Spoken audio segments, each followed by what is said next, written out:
Alrighty.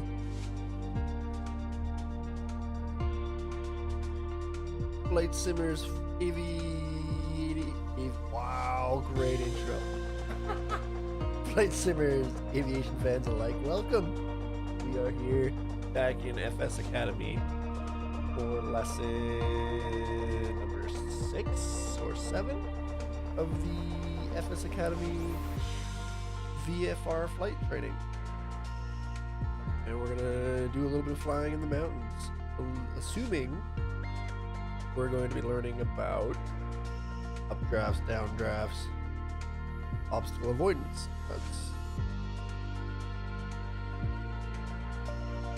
That's generally the gist of mountain flying versus flying across a flat plain. So let's take a crack at it. Hopefully everyone's doing well. If you're watching this as a VOD, please remember to hit the like button if you like what you're seeing. Give comments down below, feedback, constructive, of course. And if you wish to see these sort of videos continue of me learning my journey from novice to hopefully a more advanced flight simmer, then hit that subscribe button, and we will continue to make videos. But this is where the journey begins. At the top of a mountain.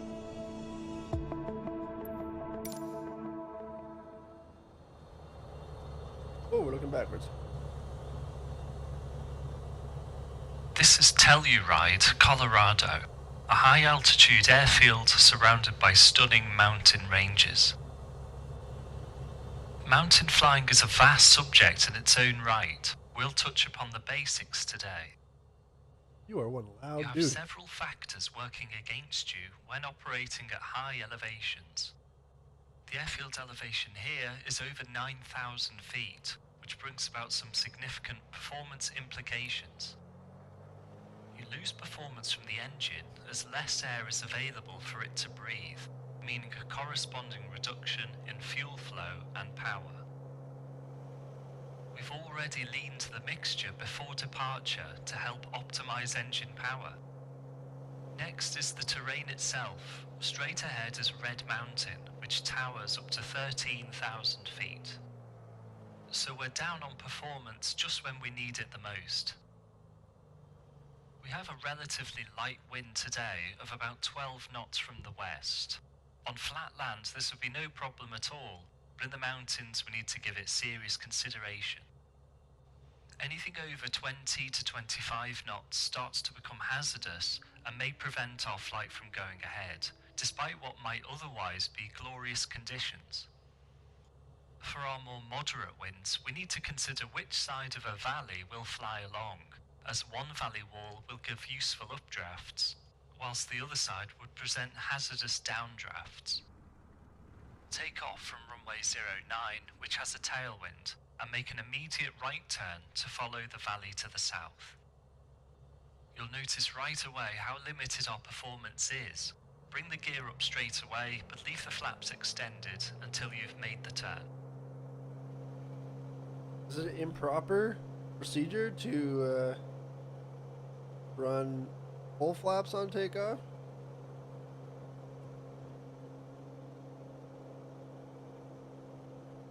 We'll run the approach configuration and just send it.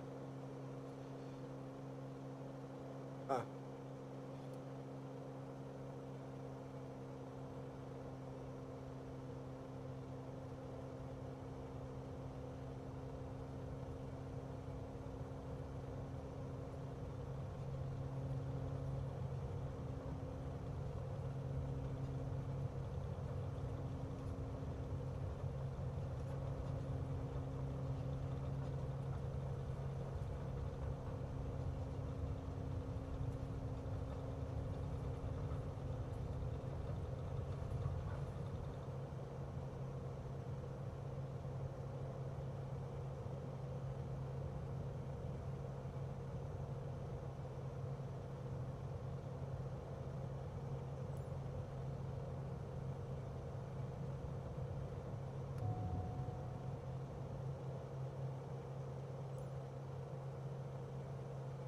Keep your speed up and turn south, climbing towards 10,000 feet.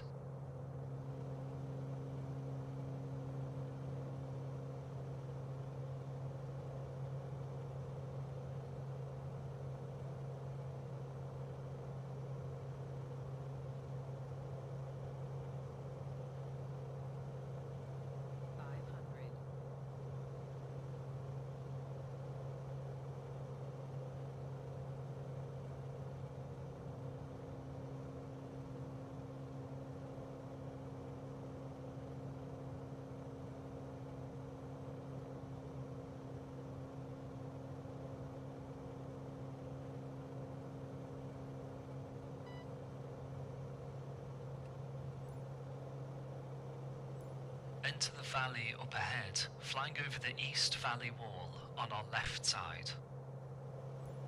The east wall is on the windward side of the slope, so this is where we'll find the updrafts.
This thing's kind of cool to fly. Kind of boat-like.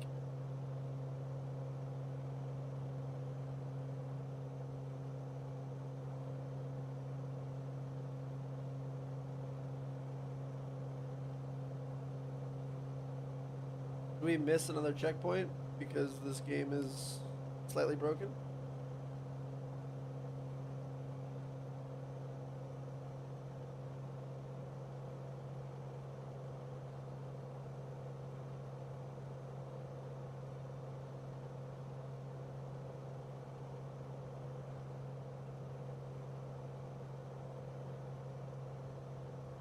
I think we did.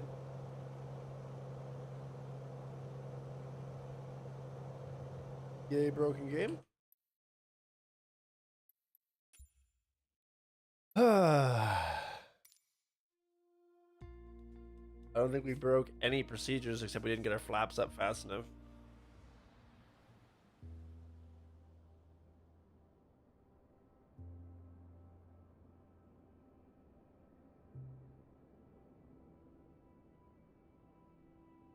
There was a setting that I wanted to. Bear with me one sec, guys.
performance Okay, we're back. implications. You lose performance from the engine I was trying to figure as out how less to air is remap. available for it to breathe, meaning a corresponding reduction in fuel flow and power. We've already leaned the mixture before departure to help optimize engine power. Next is the terrain itself. Straight ahead is Red Mountain, which towers up to 13,000 feet. So we're down on performance just when we need it the most. We have a relatively light wind today of about 12 knots from the west. On flat land this would be no problem at all, but in the mountains we need to give it serious consideration. Anything over 20 to 25 knots starts to become hazardous and may prevent our flight from going ahead, despite what might otherwise be glorious conditions. For our more moderate winds, we need to consider which side of a valley we'll fly along, as one valley wall will give useful updrafts, whilst the other side would present hazardous downdrafts. Take off from runway 09, which has a tailwind, and make an immediate right turn to follow the valley to the south. You'll notice right away how limited our performance is. Bring the gear up straight away, but leave the flaps extended until you've made the turn.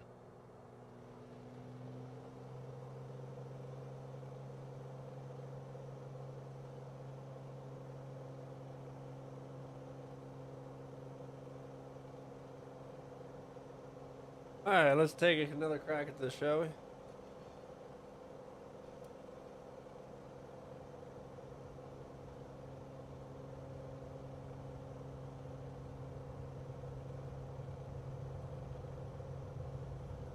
Turns out I got the binding wrong again, so we're just gonna have to mess around with the controls in the cockpit.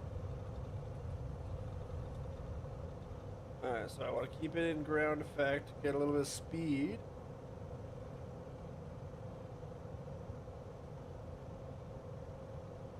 Even probably pull up the gear to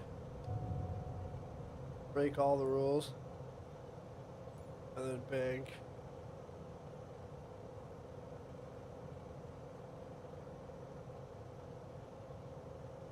Keep your speed up and turn south, climbing towards 10,000 feet.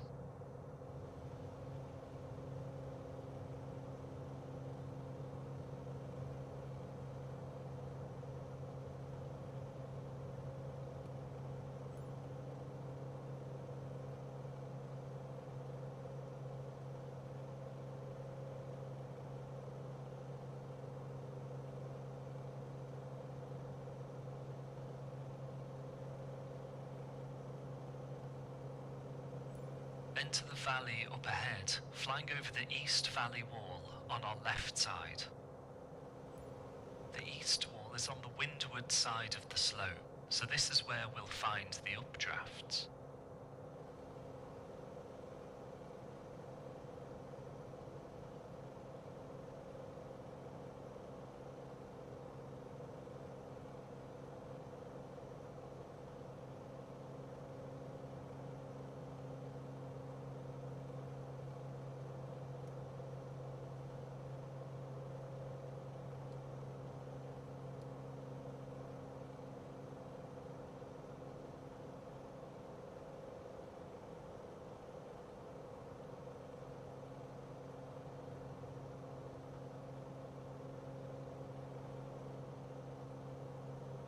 What am I doing wrong here, guys?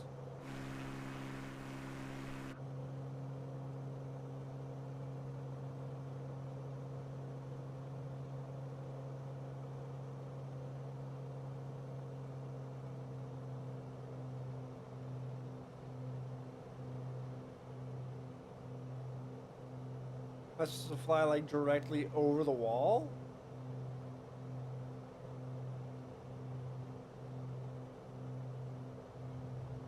That's kind of what we did.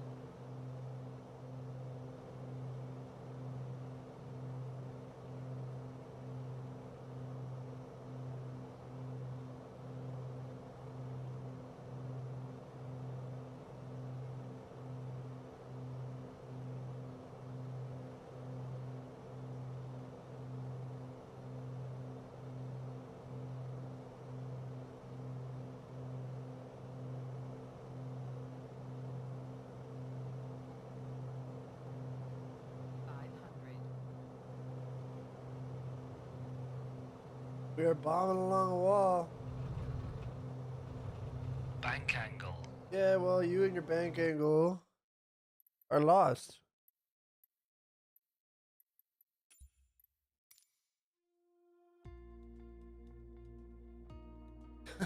I don't understand.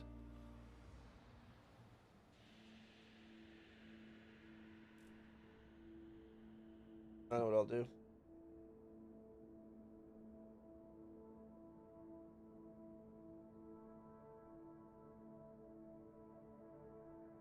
We'll look at the book.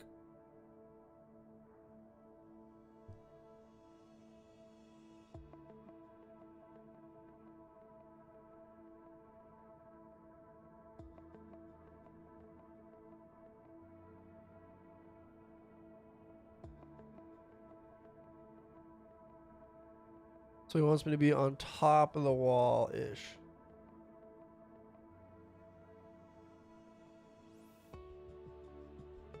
Let's try again.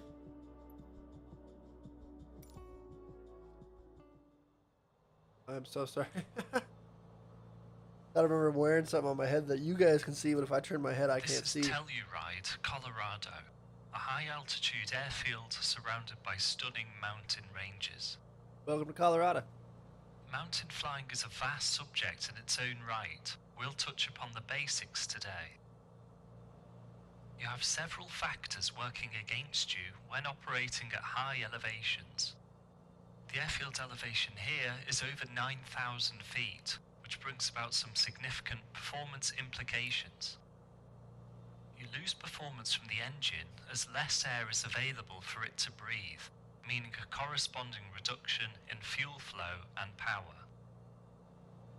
We've already leaned the mixture before departure to help optimize engine power. Have you? Next is the terrain itself. Straight ahead is Red Mountain, which towers up to 13,000 feet. So we're down on performance just when we need it the most. We have a relatively light wind today of about 12 knots from the west. On flat land, this would be no problem at all, but in the mountains we need to give it serious consideration. Anything over 20 to 25 knots starts to become hazardous and may prevent our flight from going ahead, despite what might otherwise be glorious conditions. For our more moderate winds, we need to consider which side of a valley we'll fly along, as one valley wall will give useful updrafts, whilst the other side would present hazardous downdrafts. Take off from runway 09, which has a tailwind, and make an immediate right turn to follow the valley to the south. You'll notice right away how limited our performance is. Bring the gear up straight away, but leave the flaps extended until you've made the turn. Alrighty.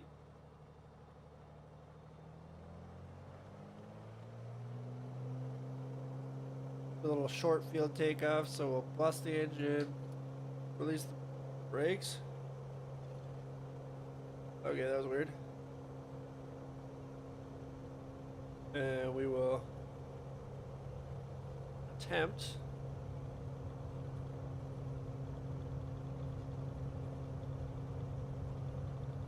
a little bit of a breeze.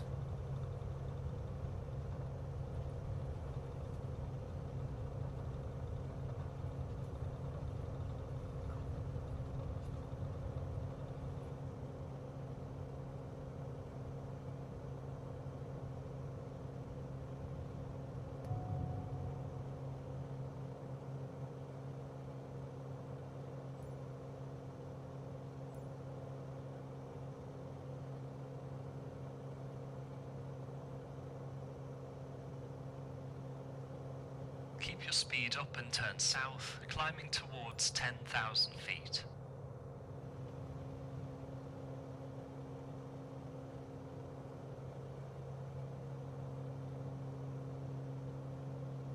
Alright, we're climbing over the wall. Bring that back a touch. 500,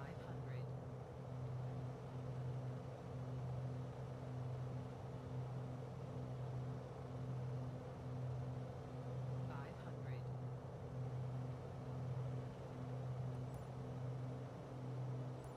Enter the valley up ahead, flying over the east valley wall on our left side. The east wall is on the windward side of the slope, so this is where we'll find the updrafts.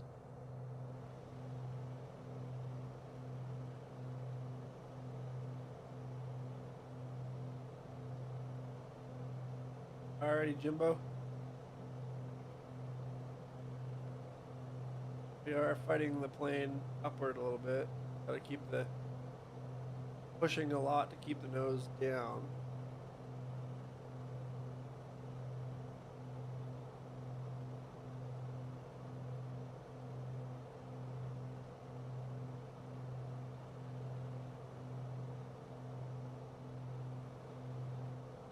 I don't like the look of that.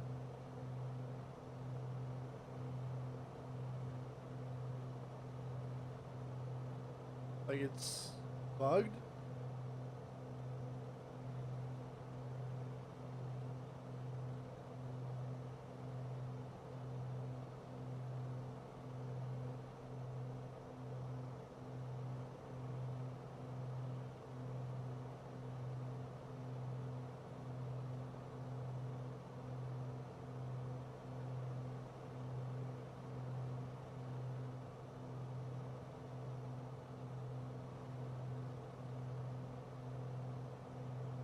What's going on?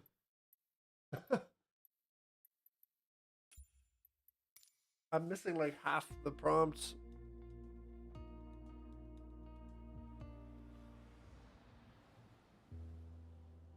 I don't want to listen to this briefing every time.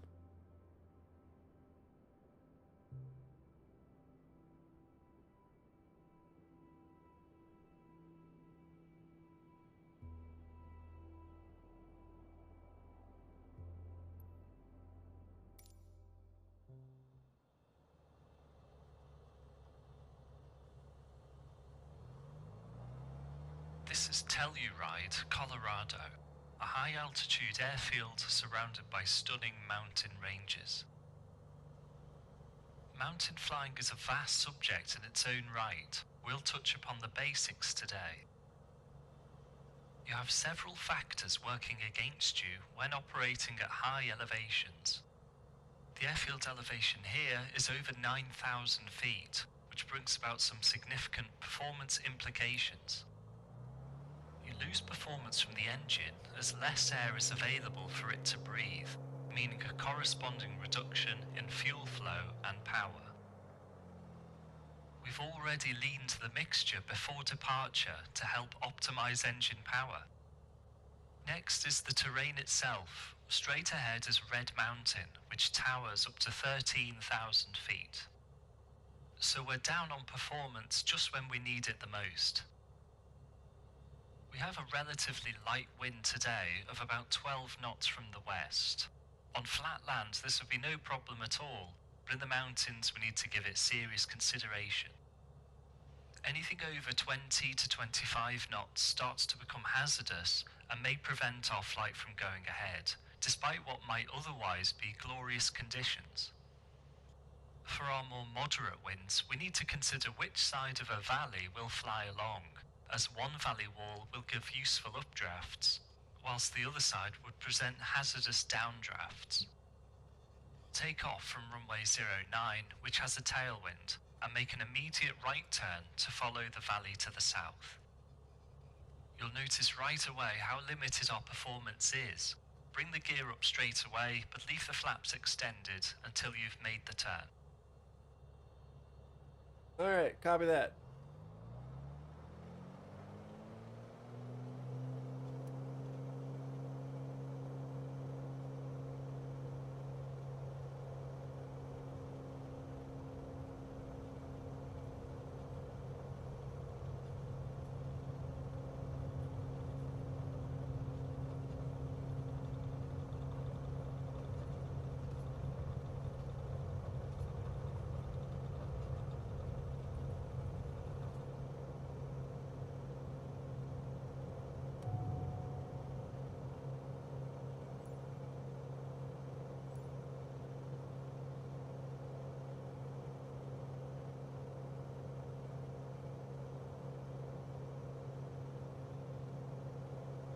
Keep your speed up and turn south, climbing towards 10,000 feet.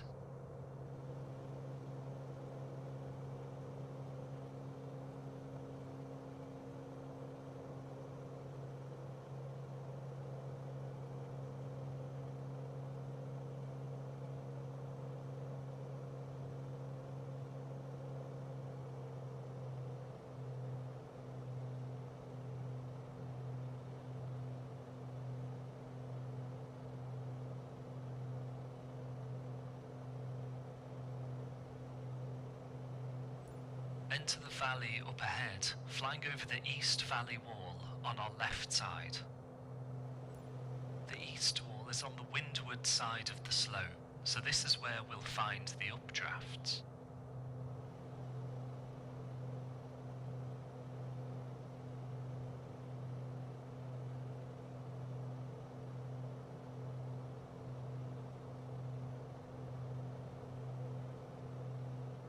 If this bugs out, we're skipping it. 500.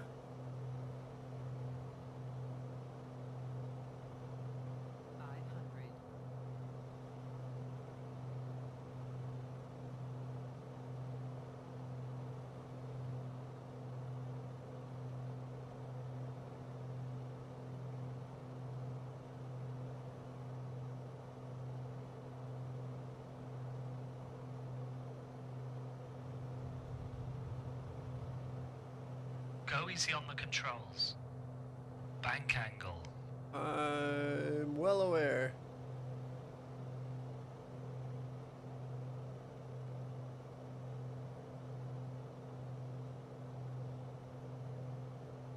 Bank angle. Once again, well aware.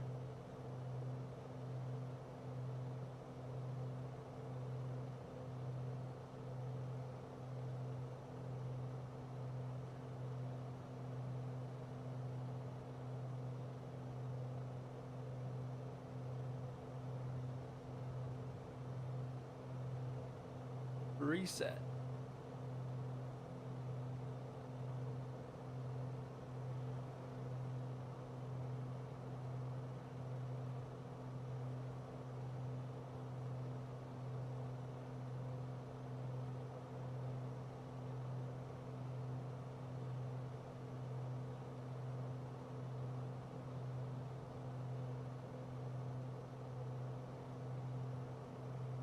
Don't sink, don't sink, don't sink, don't sink. 500.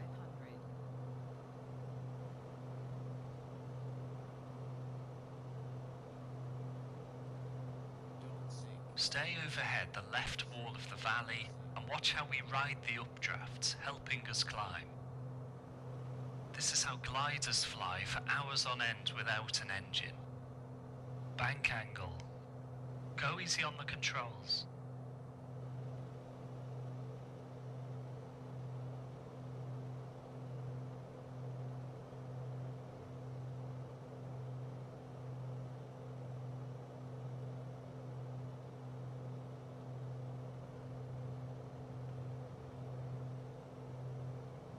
Pitch.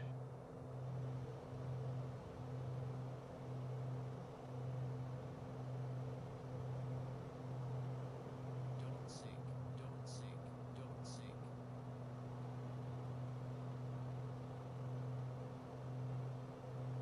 The wind is flowing over the valley walls just like water over a rock. 500. We're flying on the upstream side of the rock, riding the flow upwards.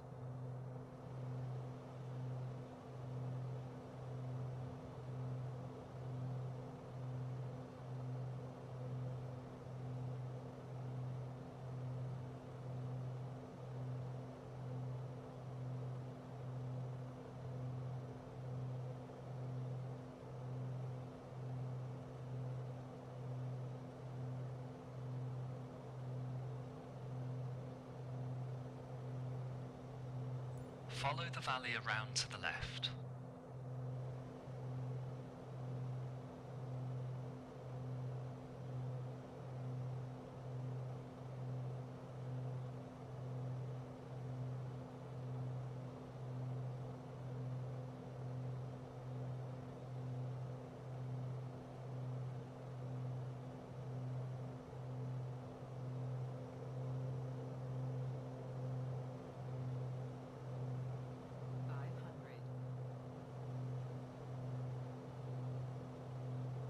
So weird that we had to do Take a a whole right loop. here and fly through the gap towards the opening. Climb a little higher to give you more height.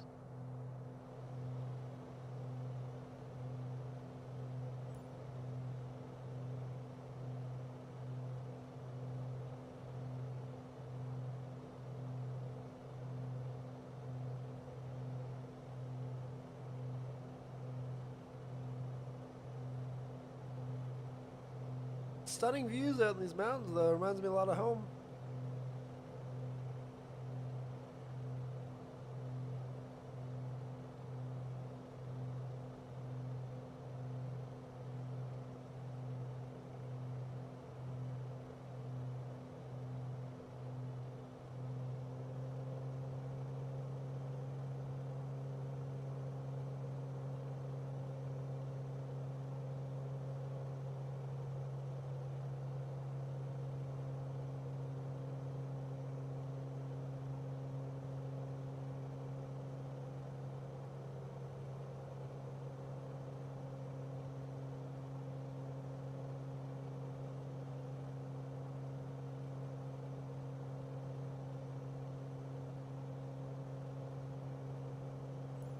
You might make a wrong turn when flying through valleys, leaving you flying towards a dead end, too steep to climb out of. The only way out is to turn a 180 and go back the way you came. Keep over towards one side of a valley to give you turning room in case you need to turn.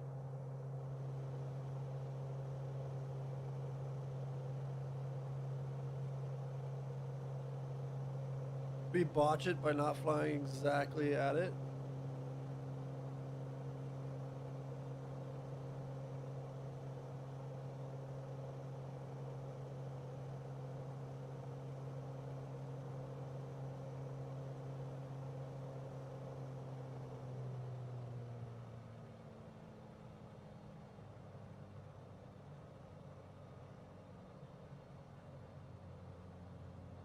I love this game when it does this.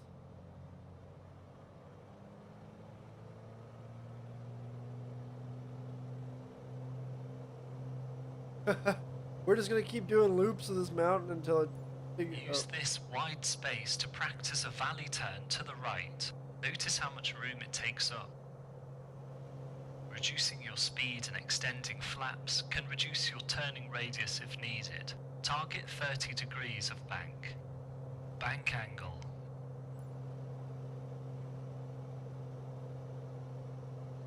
Getting near to the stall. Bank angle.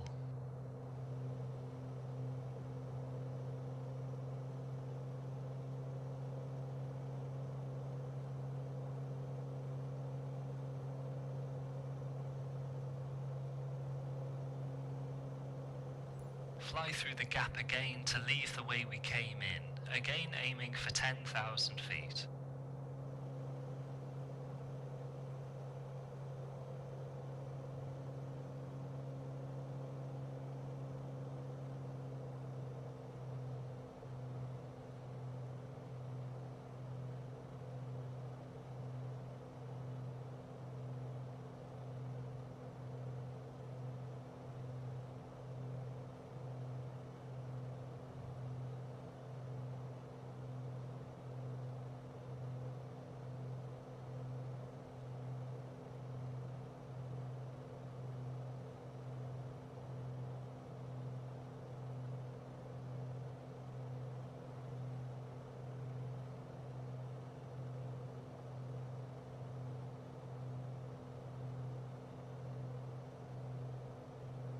Now follow our valley around to the left. This time we'll fly on the western wall, again to our left.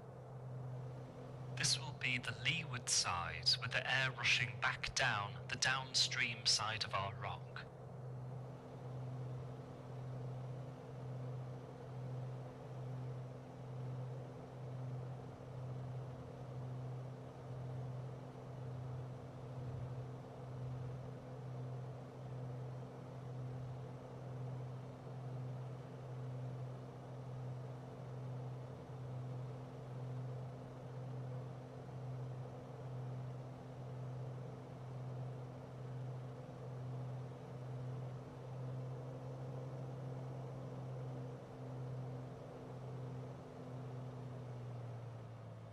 Follow the wall around to the right, back towards Telluride, staying over the left wall at 10,000 feet.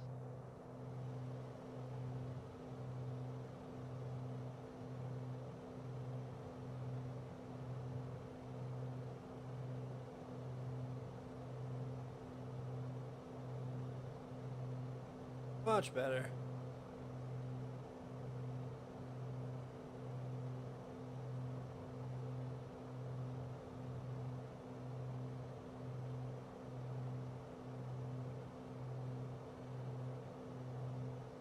At least tell me you're gonna let me land on the pretty runway.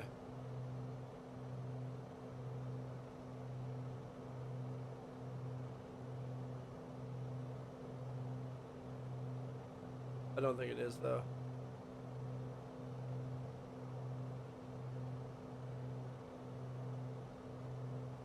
Feel how we have a higher nose attitude and need to fight a waterfall of air to remain level.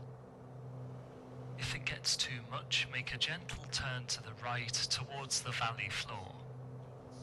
Don't sink, don't sink, don't sink, don't sink, don't sink, don't sink, don't sink, don't sink, don't sink, don't sink, don't sink, don't sink, don't sink. I don't think I'm sinking.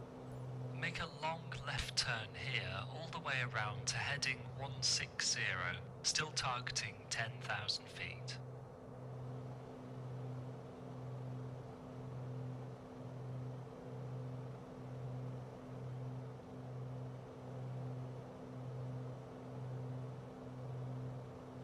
Keep the turn going to heading 160, and we're going to look at crossing ridge lines.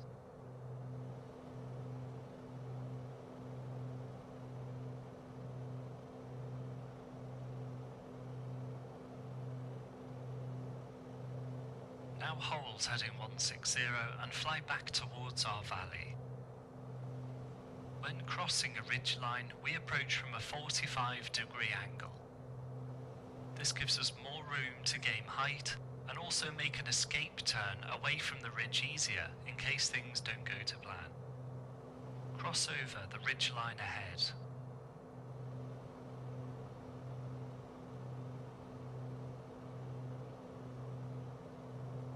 Crossing the ridge now, so the wind will start to change from an updraft to a downdraft. We got up. And then here comes the downdraft. As we mentioned earlier, mountain flying is its own art, but now you've seen firsthand how strong downdrafts can be, even with moderate winds. Nice. We actually got through it. It was only kind of painful. Alrighty, next up. We have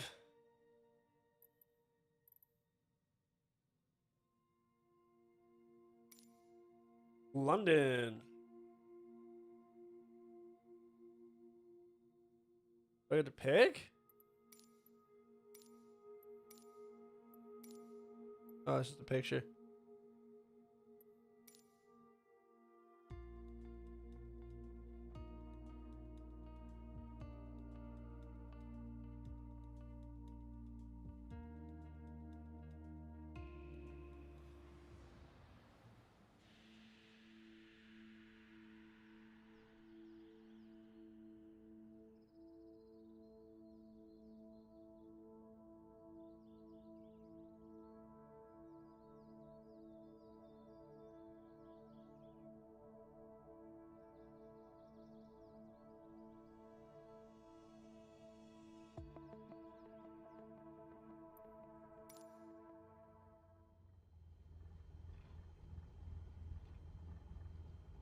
Whoa, what do we need to get back into the game?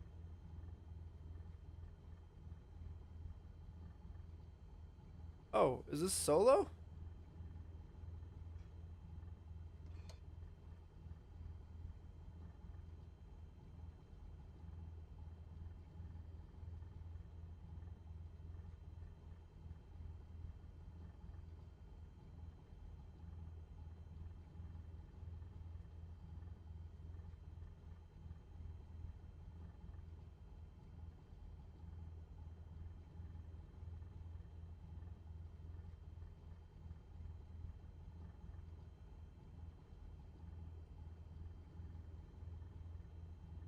do we just...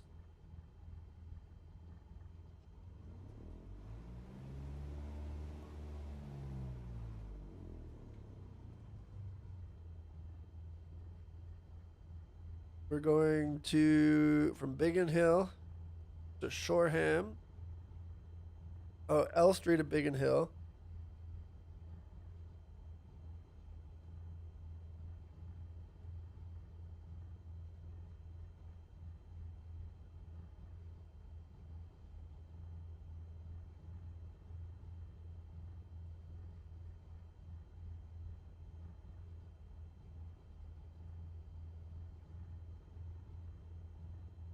Does it give me a map somewhere on the tutorial?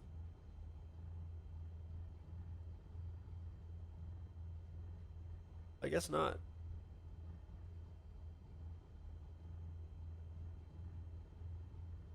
All right, well let's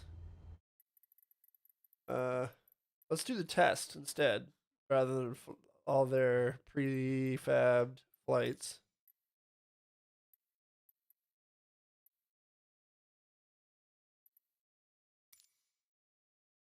And let's see if we can pass. Oh, not this thing. Oh. All right.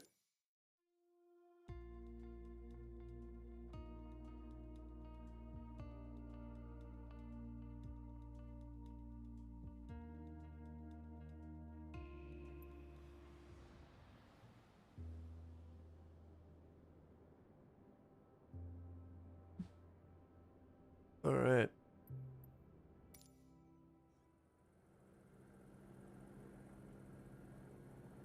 Welcome to your VFR skills test. Venice is the setting for today's flight, which will involve several flight exercises that I'll ask you to perform. If I see something going wrong, I'll start with a caution.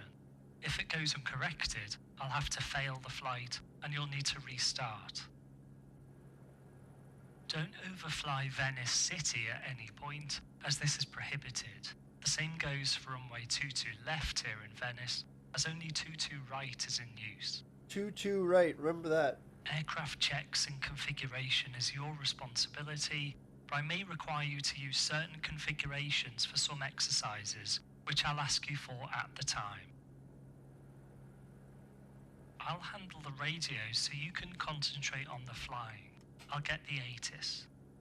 First contact. This is Venice Information Romeo. Romeo. At time 1020 Zulu. Runway in use for arriving and departing. Runway 22 right. 22 right. Surface wind 260 at 5 knots. 5 knots. Visibility 10 kilometers or more. Clouds view 3,000 feet. Temperature +14. Dew point +8. QNH 1013. Runway 22 left is closed. Contact Venice with Information Romeo and aircraft type on first contact. This is Venice Information Romeo. At time. Complete your checks and taxi to the holding point Yankee to your left, and I'll call ready for departure.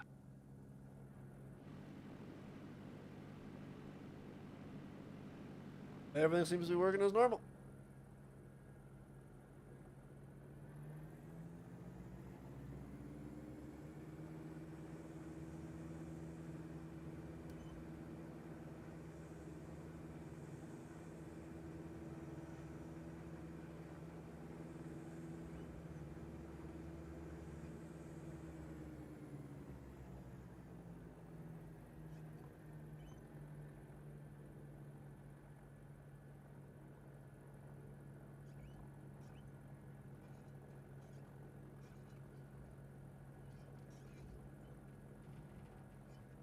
Ugh. Already failed in the taxi. We stopped. Come on.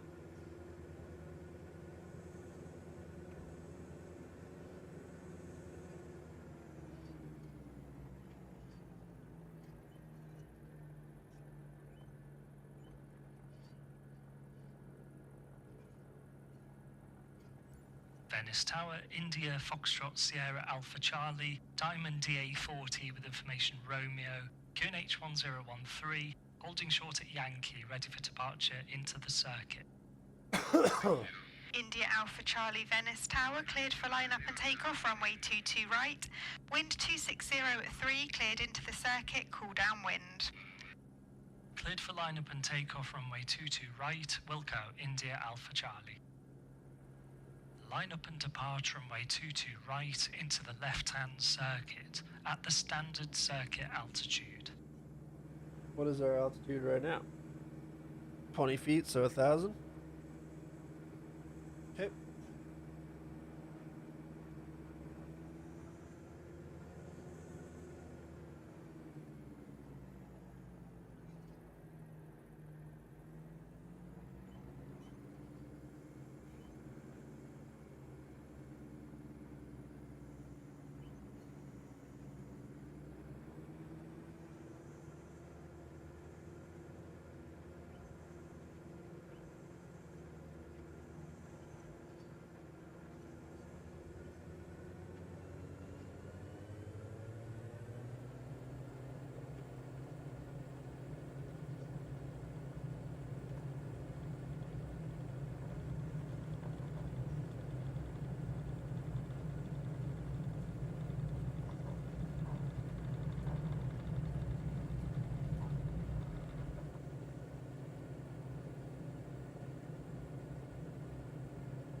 Correct your circuit altitude to 1,000 feet.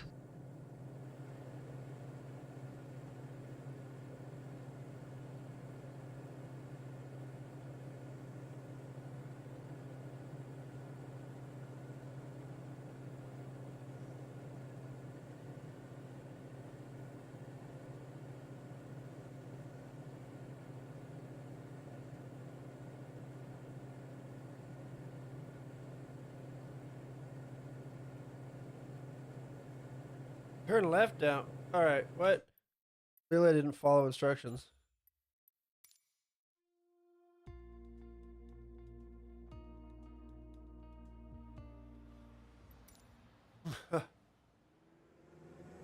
Wake up, shifts. Welcome to your VFR skills test. Venice is the setting for today's flight, which will involve several flight exercises that I'll ask you to perform. If I see something going wrong, I'll start with a caution. If it goes uncorrected, I'll have to fail the flight and you'll need to restart. Don't overfly Venice City at any point, as this is prohibited. The same goes for runway 22 left here in Venice, as only 22 right is in use. Aircraft checks and configuration is your responsibility, but I may require you to use certain configurations for some exercises, which I'll ask you for at the time. I'll handle the radio so you can concentrate on the flying. I'll get the ATIS. First contact. This is Venice Information Romeo. At time 1020 Zulu. Runway in use for arriving and departing. Runway 22 right. Surface wind 260 at 5 knots. Visibility 10 kilometers or more. Clouds view 3,000 feet. Temperature +14. Dew point +8. QNH 1013. Runway 22 left is closed. Contact Venice with Information Romeo and aircraft type on first contact. This is Venice Information Romeo. At time. Complete your checks and taxi to the holding point Yankee to your left, and I'll call ready for departure.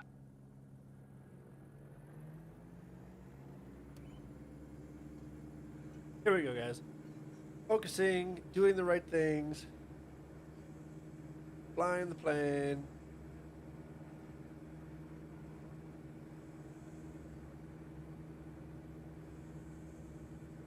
Not messing up royally.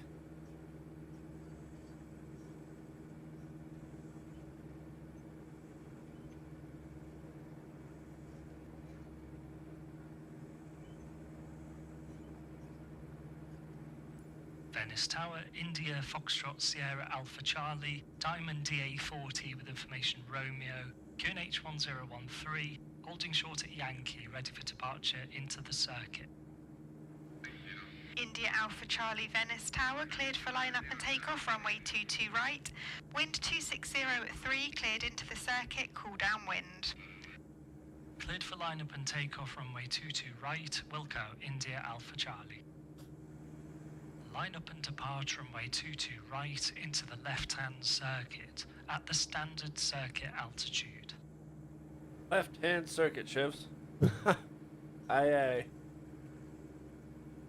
Let's get it. No more mistakes. Let's fly the plane like we know how. Lots of extra attention to detail.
This first circuit will end with a go-around on final approach, then we'll fly to Venice Lido Airfield.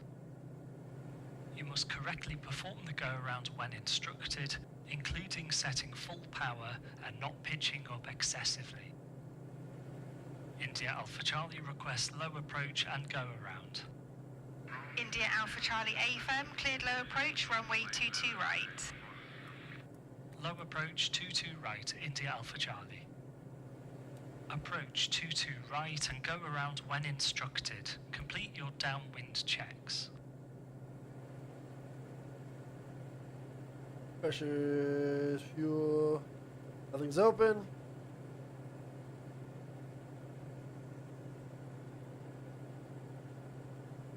Okay. Let's start to slow down.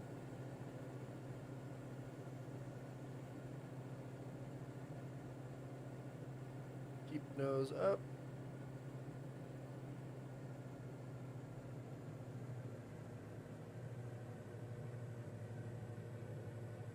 Two right, chat.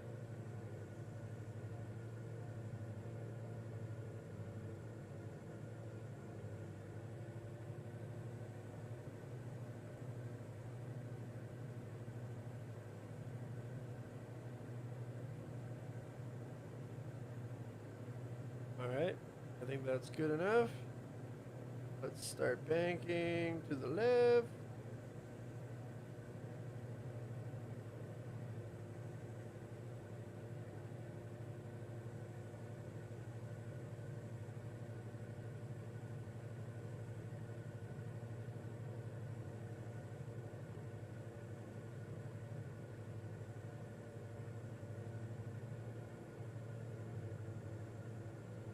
Get ourselves configured for landing in the white band, 1 notch flaps.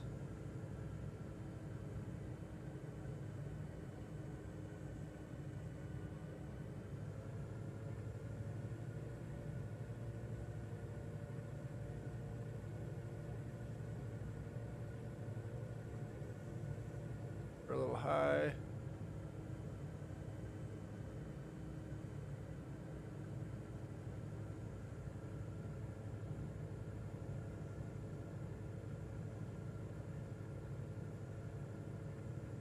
A little fast.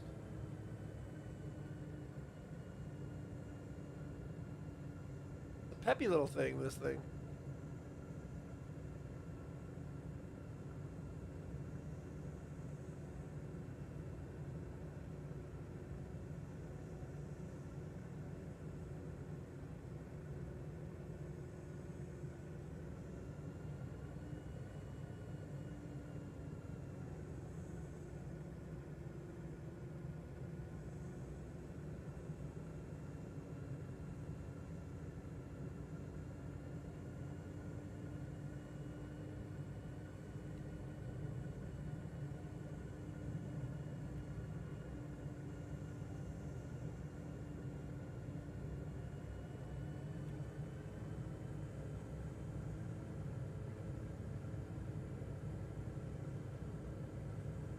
We're really low. Go around.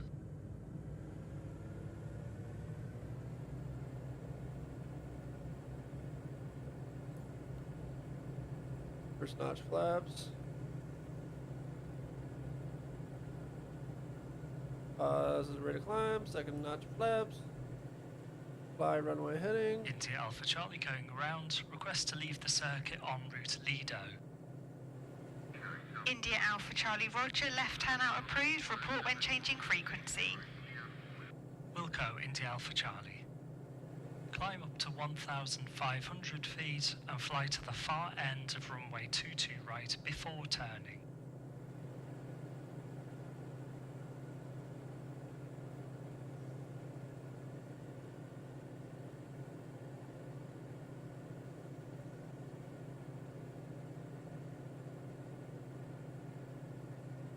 I hope he said turn right.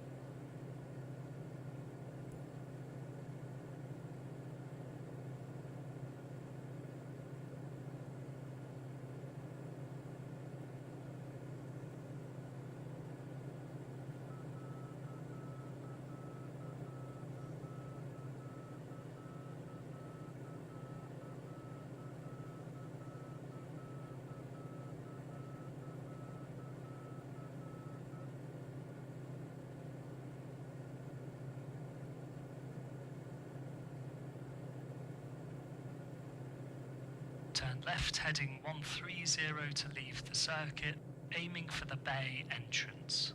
Turn left 130. Bank angle. Oh.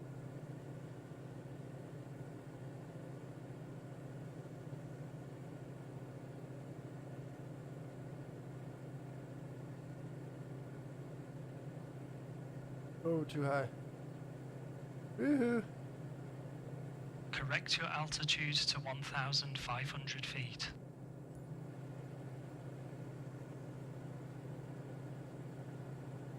Continue towards the bay entrance and find Lido Airfield. When you see it, fly us directly overhead the airfield at 1,500 feet.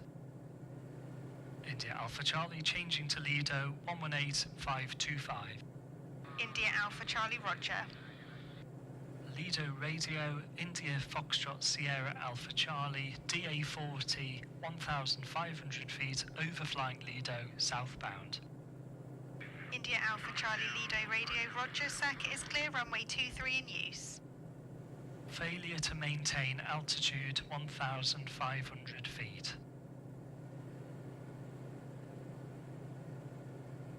Ugh.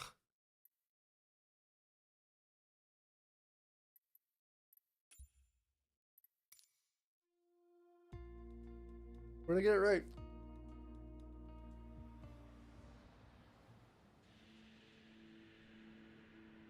We nailed the circuit. The circuit was great. We needed a little bit less.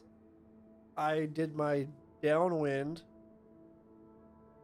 and base relative to runway 22L left instead of 22 right, so we were short on the approach. So let's get it right. Welcome to your VFR skills test. Venice is the setting for today's flight, which will involve several flight exercises that I'll ask you to perform. If I see something going wrong, I'll start with a caution. If it goes uncorrected, I'll have to fail the flight and you'll need to restart. Don't overfly Venice City at any point, as this is prohibited. The same goes for runway 22 left here in Venice, as only 22 right is in use.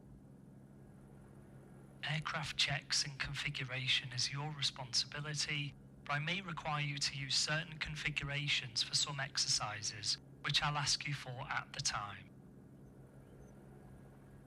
I'll handle the radios so you can concentrate on the flying. I'll get the ATIS. So Venice City is the island. This is Venice Information Romeo. At time 1020 Zulu. Runway in use for arriving and departing. Runway 22 right. Surface wind 260 at 5 knots. Visibility 10 kilometers or more. Clouds view 3,000 feet.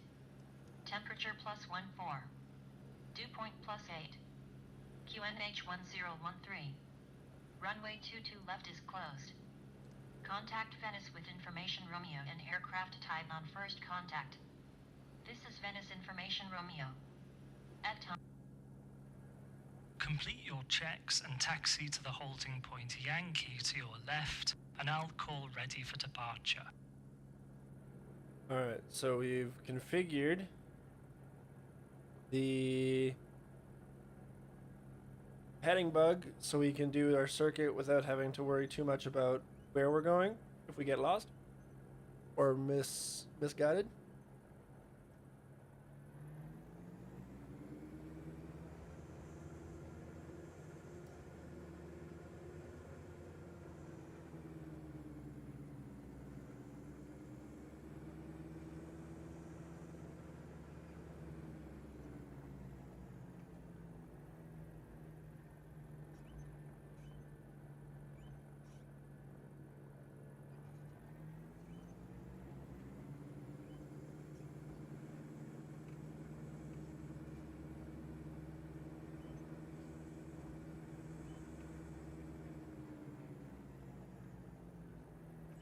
Venice Tower, India, Foxtrot, Sierra, Alpha Charlie, Diamond DA40 with information Romeo, QNH 1013, holding short at Yankee, ready for departure into the circuit.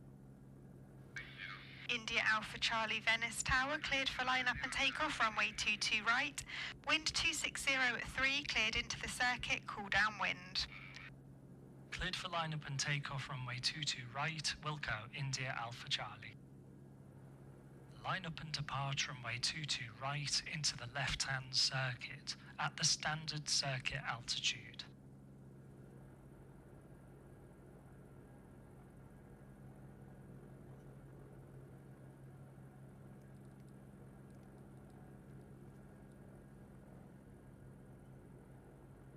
All right.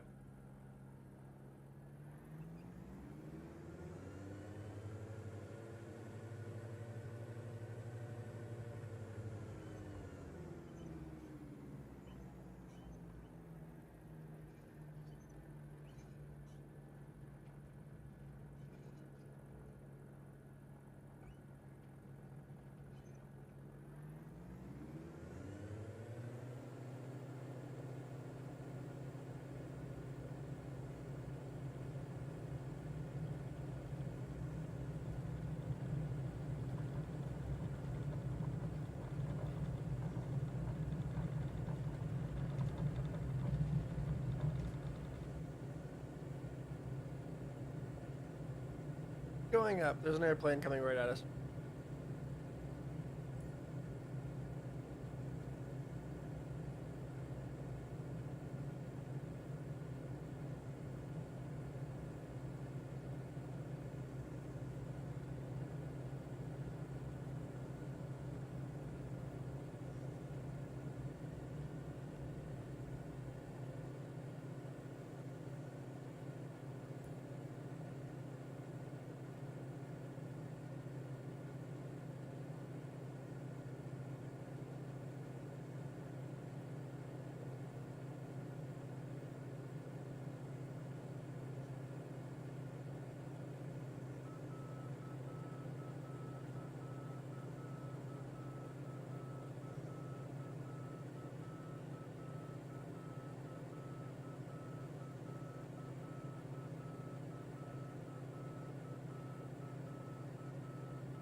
Correct your circuit altitude to 1,000 feet.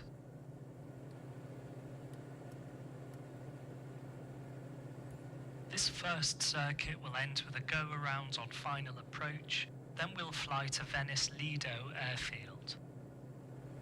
You must correctly perform the go-around when instructed, including setting full power and not pitching up excessively. India Alpha Charlie requests low approach and go-around. India Alpha Charlie A firm, cleared low approach, runway 22 right. Low Creep into approach the 22 right, right, left a bit. India Alpha Charlie. Approach 22 right and go around when instructed. Complete your downwind checks.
Happy little thing. I just can't get the...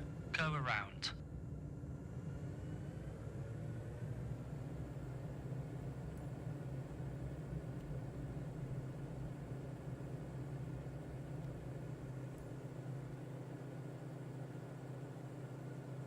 India Alpha Charlie going around. Request to leave the circuit en route Lido. India Alpha Charlie Roger, left turn out approved. Report when changing frequency.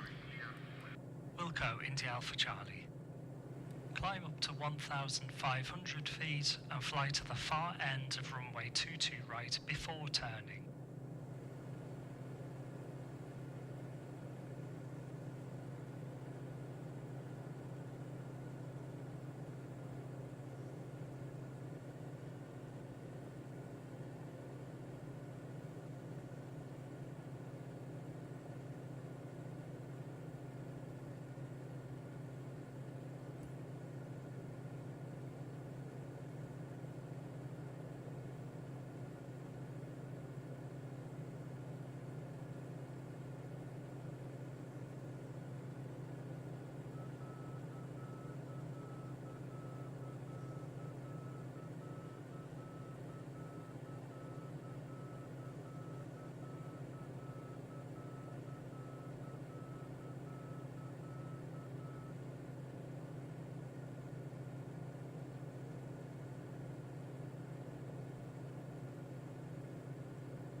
Turn left heading 130 to leave the circuit, aiming for the bay entrance.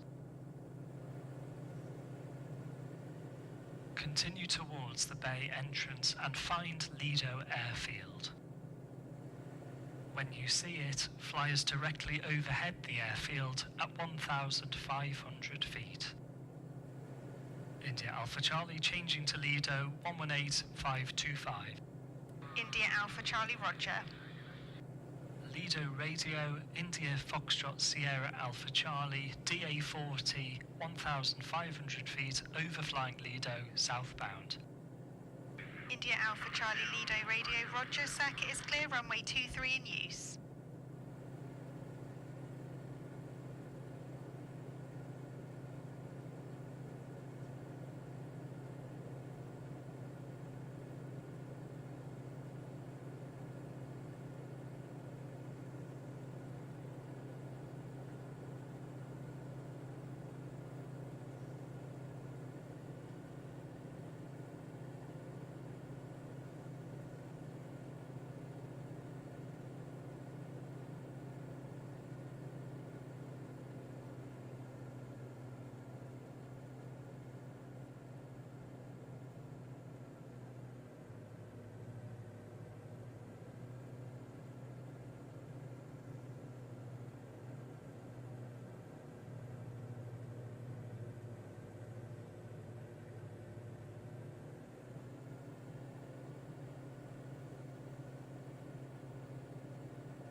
India Alpha Charlie overhead, southbound 1,500 feet. India Alpha Charlie Roger, no reported traffic. We're overhead Lido now, continue straight ahead.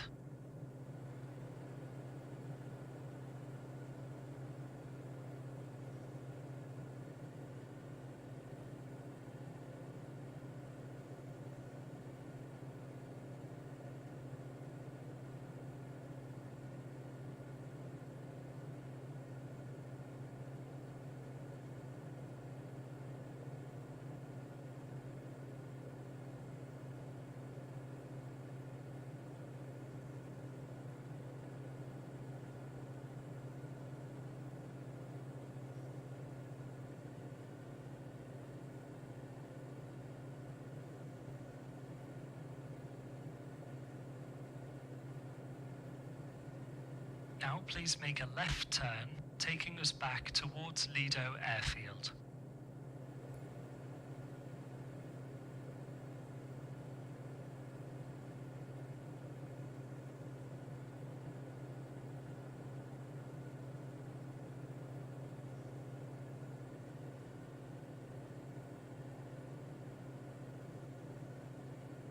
Go on left.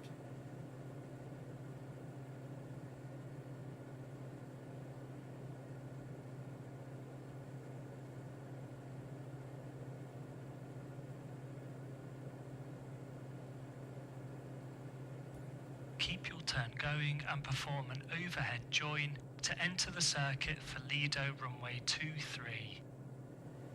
Runway 23 has a left-hand circuit pattern, and I'd like you to use a joining altitude of 1,500 feet. I need to check that you maintain altitude until descending on the dead side, having crossed the correct runway threshold. India Alpha Charlie turning inbound to Lido to join overhead runway 23, 1,500 feet. India Alpha Charlie Roger, no reported traffic.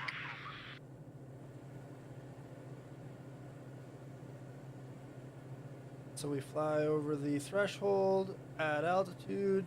We get to the dead side, which is the side that we're on now. Actually, no. This is the dead side. So we're going to fly over it.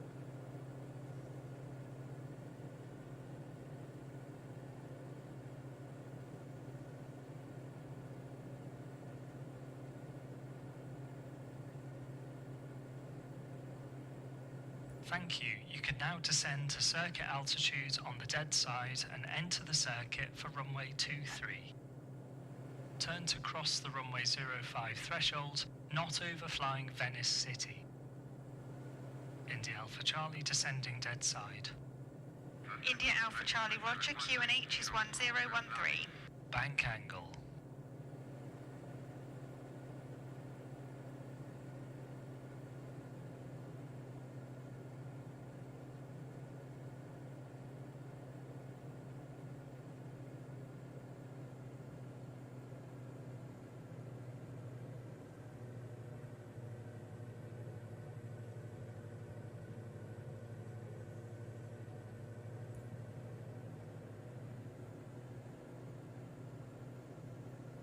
Turn left onto downwind and prepare for a touch and go, followed by a low circuit.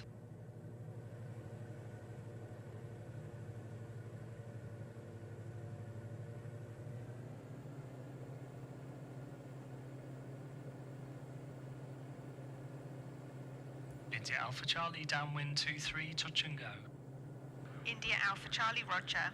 Complete this circuit and perform a touch and go on runway 23. I need to check that you take off again with full power and take off flaps set.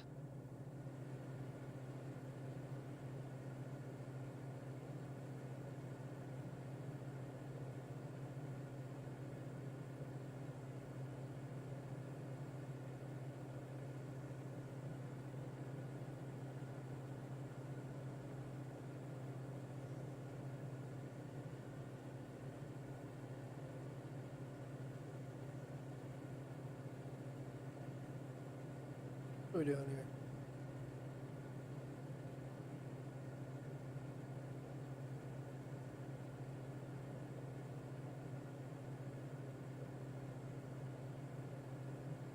Turning left.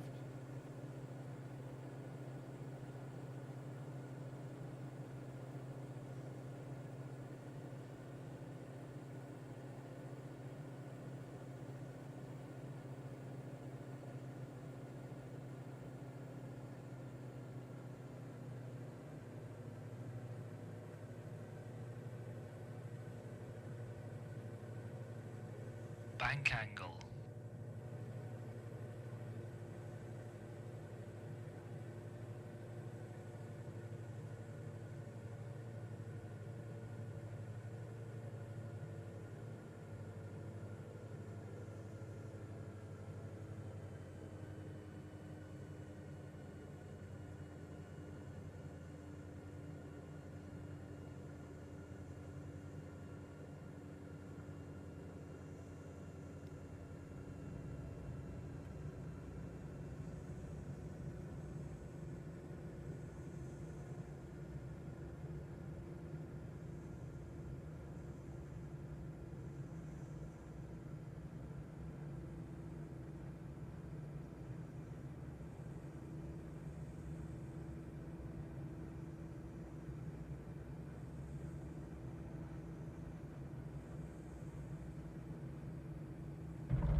touch and go.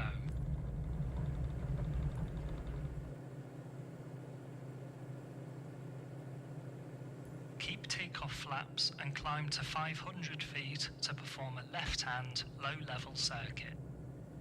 India Alpha Charlie entering low-level circuit, runway 23 to land. India Alpha Charlie, roger.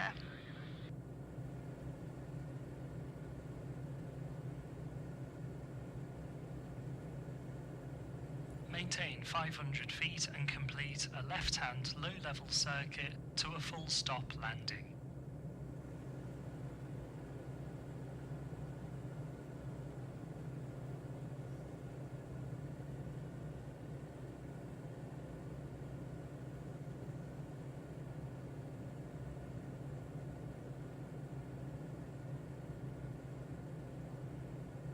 Bank angle.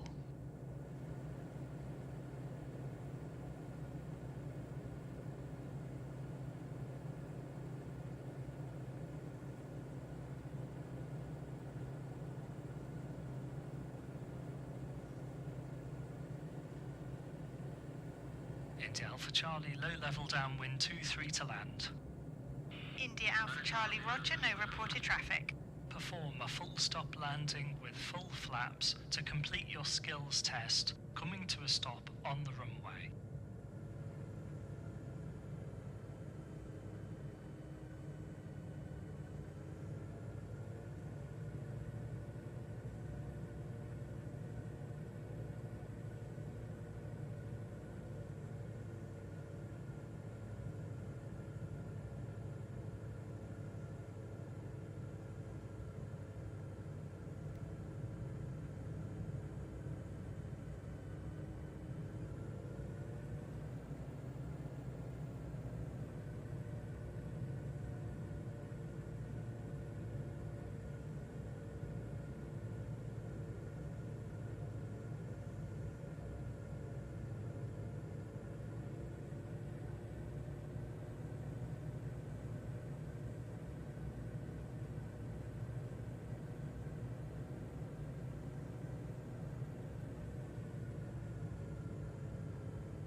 Oh, butter, baby.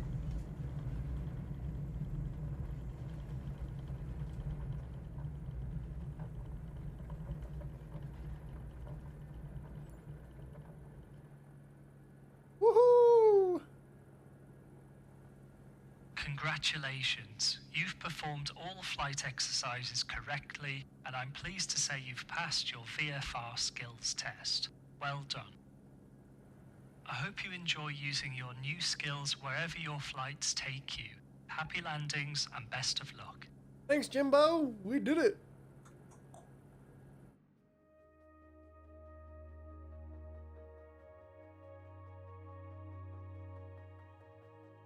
So if I can figure out the throttle on that thing's not too bad to fly. It really glides. It doesn't float either when you land, which is beautiful.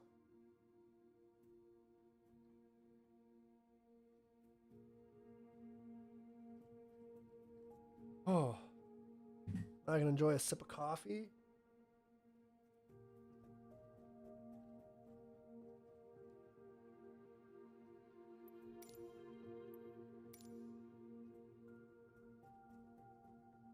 Now I guess we learn IFR.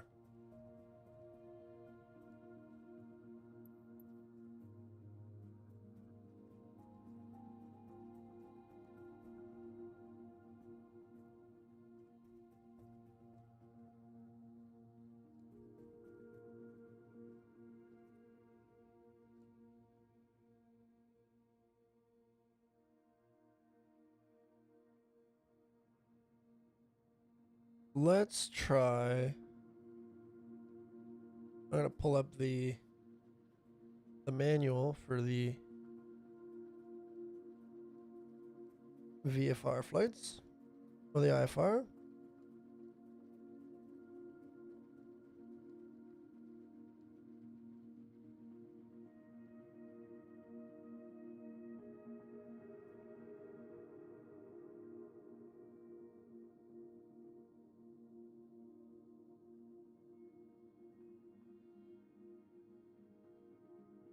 And let's load it up. Here we go.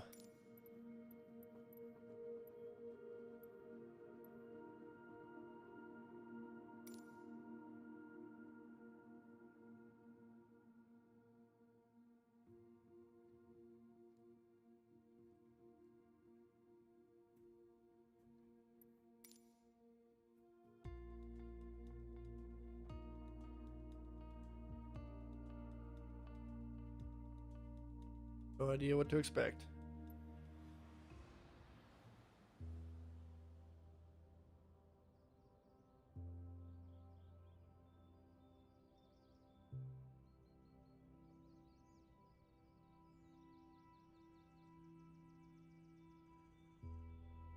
Back in the Cessna. Welcome to Shoreham on the UK South Coast, where we'll begin our study of instrument flying by starting with the basics. Make sure to take a look through the manual as you progress to arm you with the knowledge you'll need. Flight on instruments alone requires accurate and smooth handling, so we'll look at doing some handling practice with the conventional Cessna 152 with analog gauges. Complete your checks, and when you're ready to go, taxi ahead to the holding point of runway 20.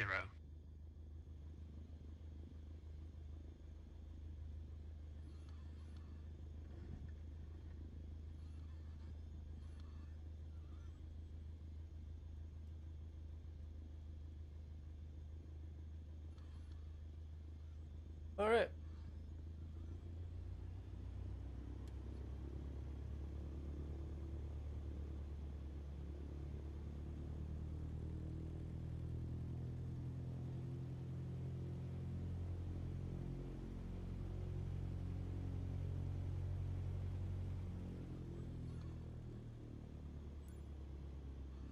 Golf Foxtrot Sierra Alpha Charlie, cleared line up and takeoff, runway 20, wind calm. Take off and head south, climbing to altitude 2,000 feet. Oh, that's a climb and a half.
Now we're safely climbing away, we don't need our flaps anymore.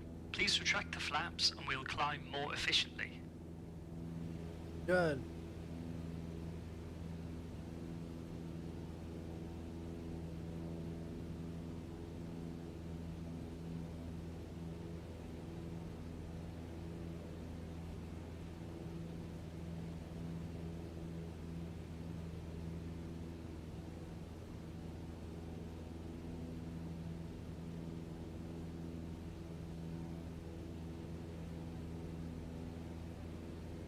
The first thing we're going to try is leveling off at an altitude.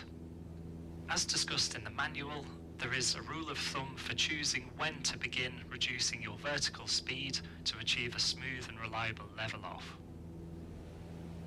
Use 10% of your current vertical speed to work out when to begin the level off. The 152 climbs at about 800 feet per minute, so start leveling off with 80 feet to go. That's at 1,920 feet here.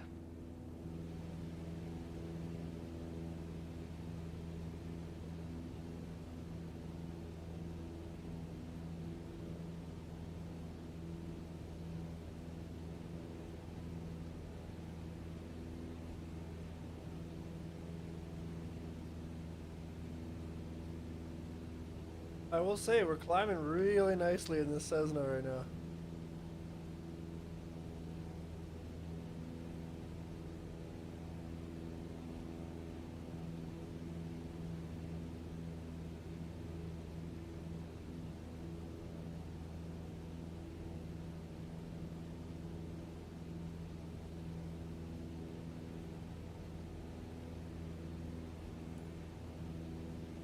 Level off here and maintain an altitude of 2,000 feet.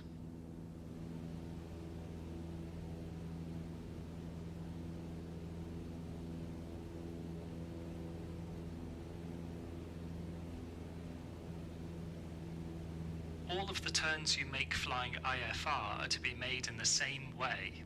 This is a constant rate of turn of 3 degrees per second, called a rate 1 turn. To achieve this, use another rule of thumb. Take 10% of your airspeed and add 7. This figure is the target bank angle for a rate 1 turn. For example, if you're flying at 100 knots, 10% of 100 is 10, add 7 gives 17 degrees bank angle. Turning at rate 1, you'll perform a 180 after 1 minute and a 360 after 2 minutes. Try to make all your turns throughout your IFR flying at a rate 1 turn. Now turn left to a heading of 090 degrees.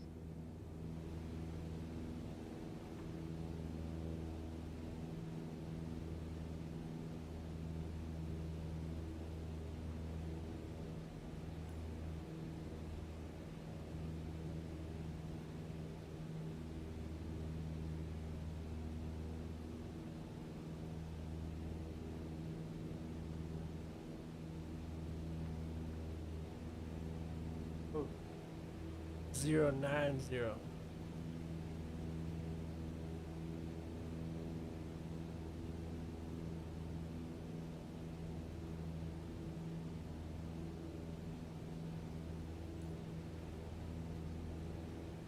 Maintain 2,000 feet on heading 090 for a short while. Accelerate to a cruising speed of around 110 knots.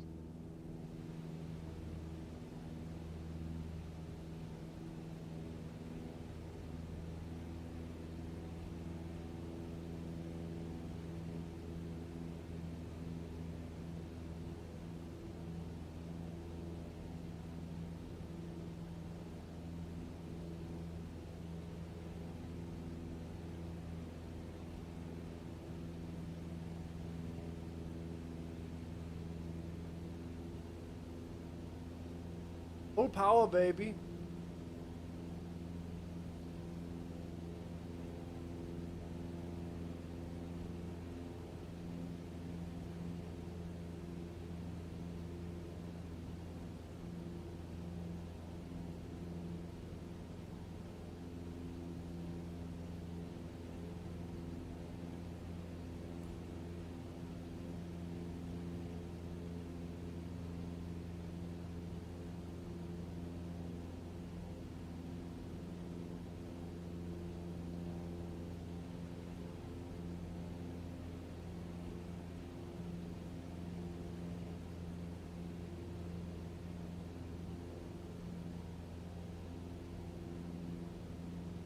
Now make a right-hand turn to heading 210 degrees, again at rate 1.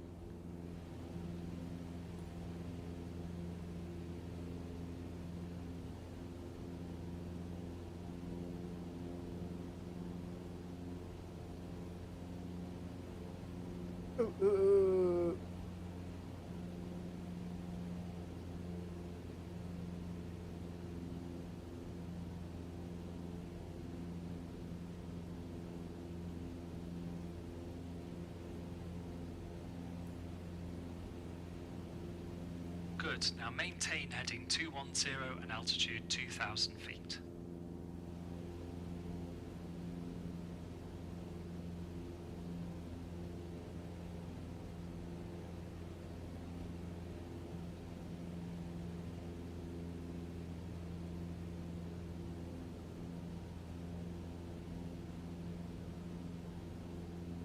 Pretty. Very, very pretty.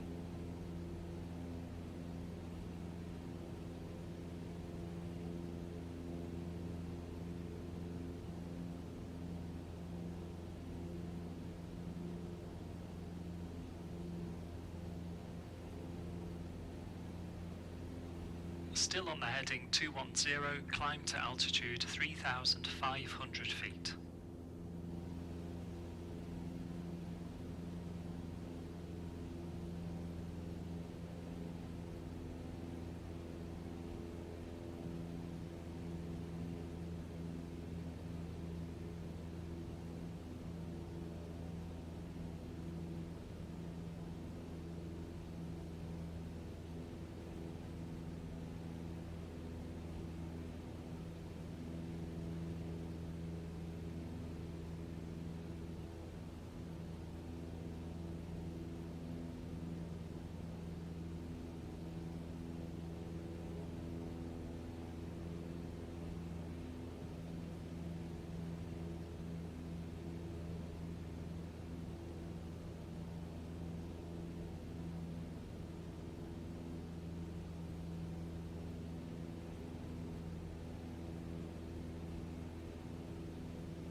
Get back to that 80 knots climb.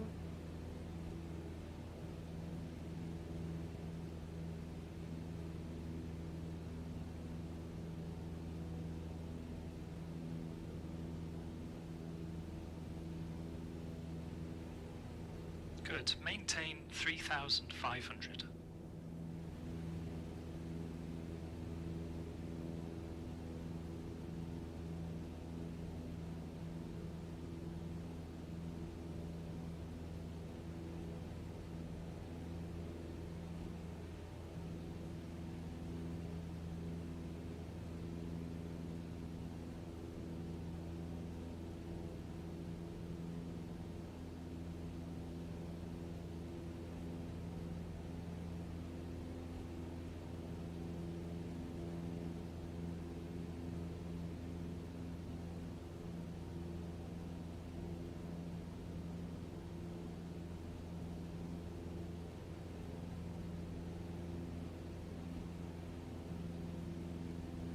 Staying straight and level at 3,500 feet, slow down to 60 knots.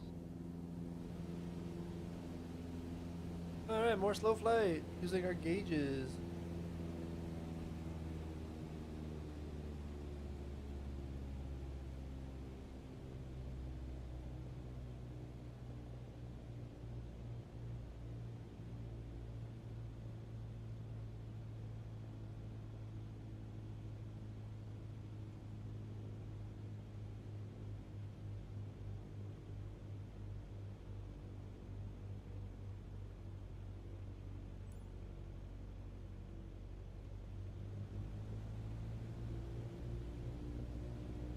Excellent. Now maintain straight and level flight with your speed and altitude.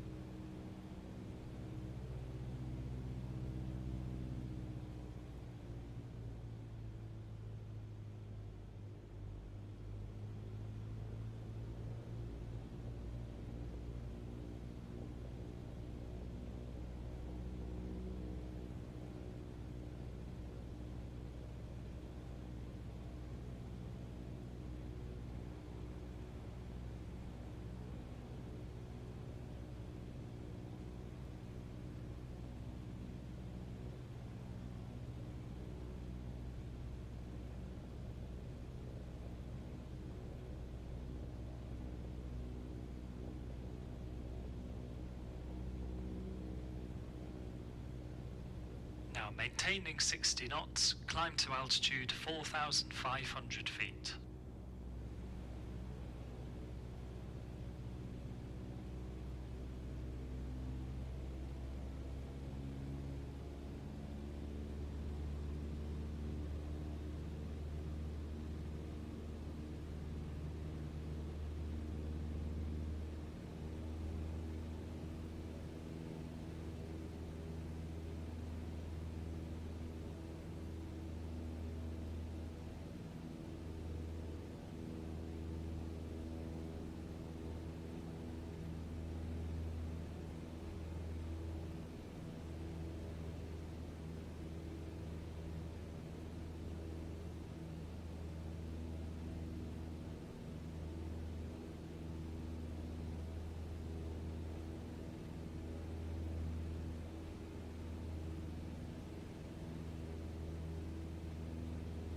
Oh, this is no easy feat.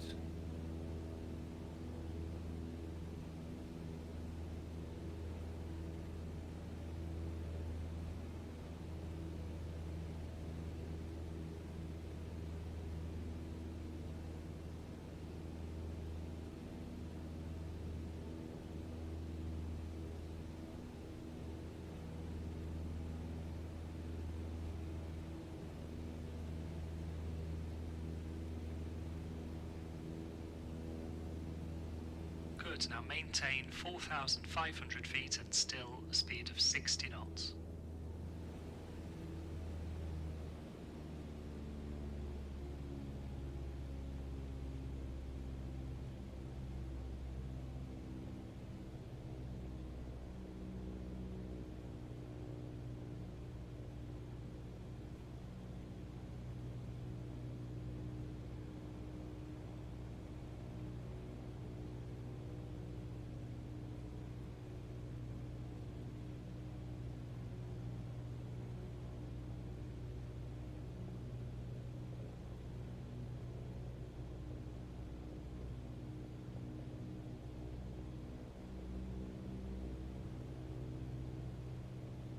Oh man, did we just trim it? Oh my god. You have no idea how happy that makes me. We just trimmed it in slow flight. Okay, next I want you to still maintain 4,500, turn left to heading 070 and accelerate to speed 100 knots. Maintain altitude. Turn left. Accelerate.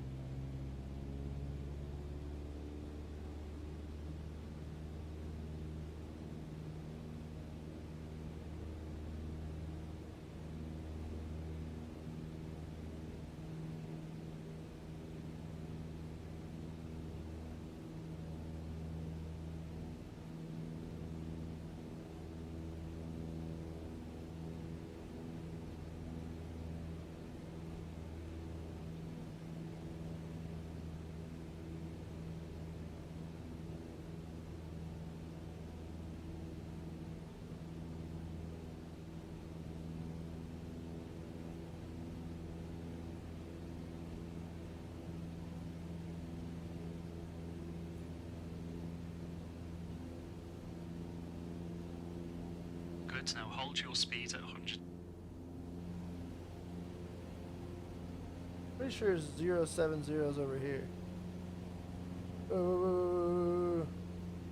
Remember to maintain altitude 4,500.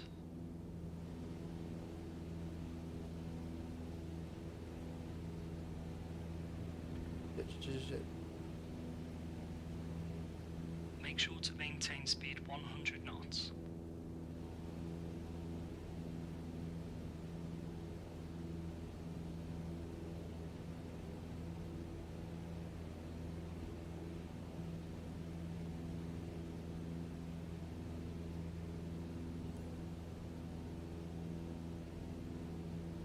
Excellent, and for now maintain speed of 100, altitude 4,500 and the heading 070.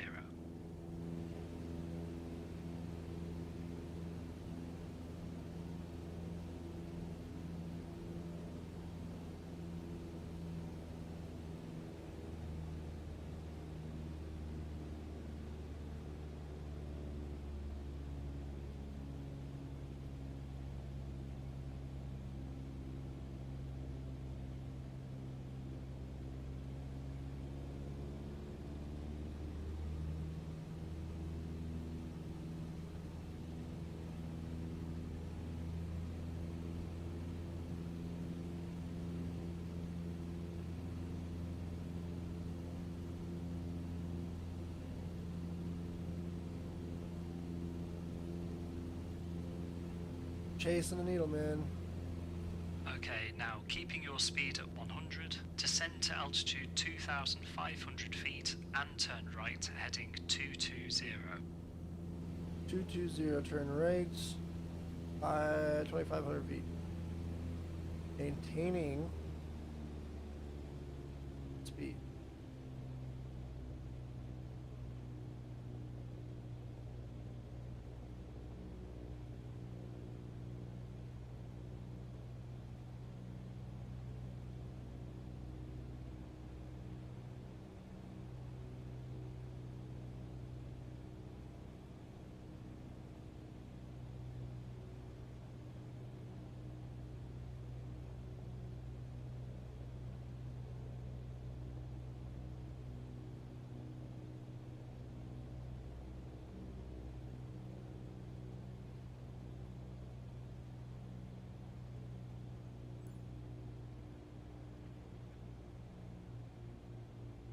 Good, and maintain heading 220 as you descend.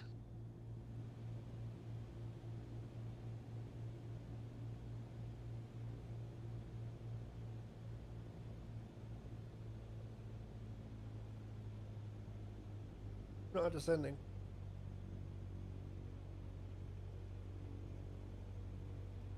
Make sure to maintain speed 100 knots.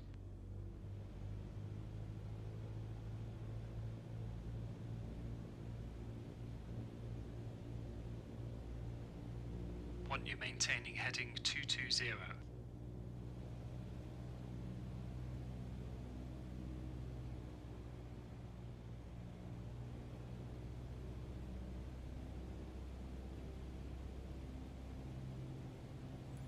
Okay, level off and maintain 2,500 feet.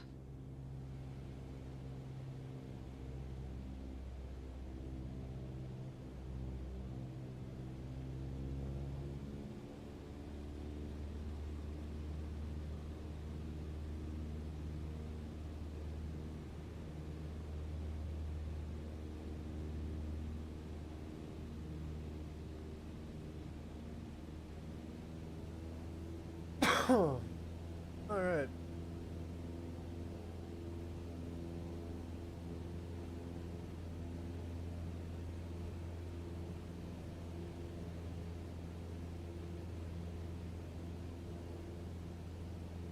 Well done, that's the first lesson complete. I would say we did all right. I wouldn't say we did great.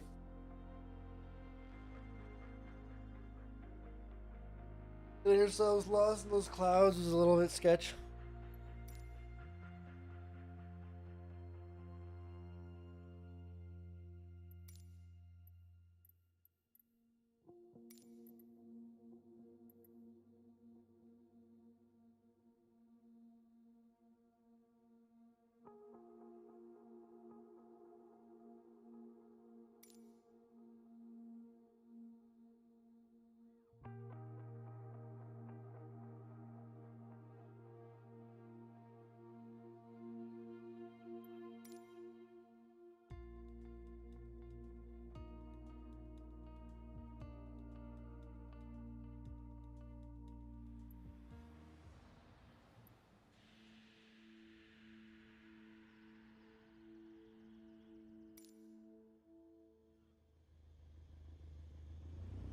We're back at Shoreham Airport to explore how to fly an instrument with system failures, known as a partial panel condition.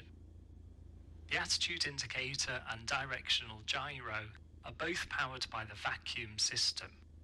A failure of the vacuum system would cause the gyroscopes to topple and give misleading readings.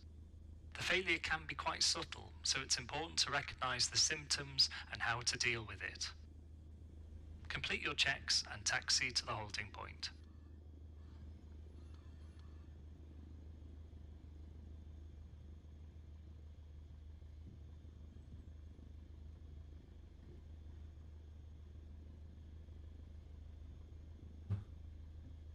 Nice.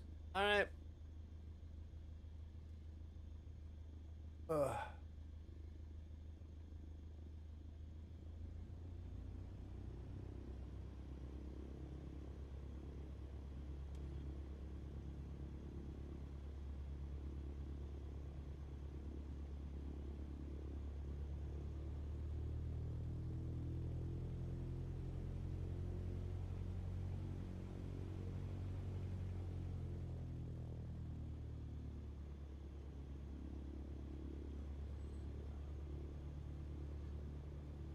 Golf Foxtrot Sierra Alpha Charlie, cleared for line-up and takeoff, runway 20, the wind is calm.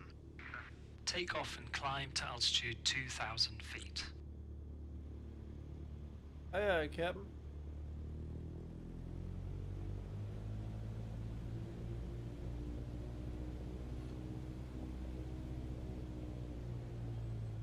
We are not taking off on a taxiway. Let's calm our boots a little bit here. Captain Leadfoot.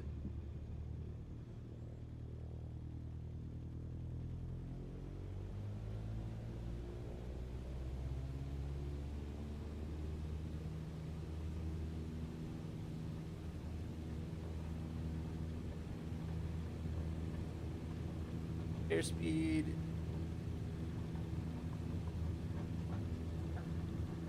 Rotate. Fly runway heading.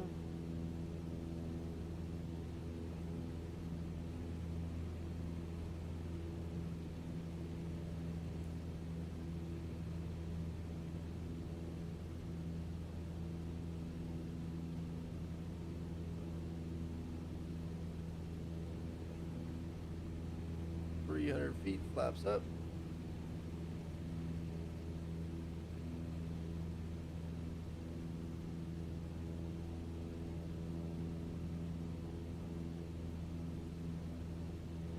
Maintain 80 knots. To cope with the failure of the directional gyro, we can use the aircraft compass as a backup, but it does have some limitations that you should be aware of. Turning to a heading near east or west is simple and requires no corrections. However, turning to a northerly or southerly heading introduces compass indication errors that need to be accounted for. When turning to a heading near south, you will need to overshoot your target heading by about 30 degrees. This means that whilst turning to your desired heading, you will need to watch the compass and keep the turn going beyond the heading you wish to roll out on. Upon levelling the wings, the compass will correct itself and display your actual heading. Turning to a heading near north, you will need to undershoot, so stop your turn once reaching about 30 degrees before your target heading. Overshoot south, undershoot north, remembered as OSUN. OSUN.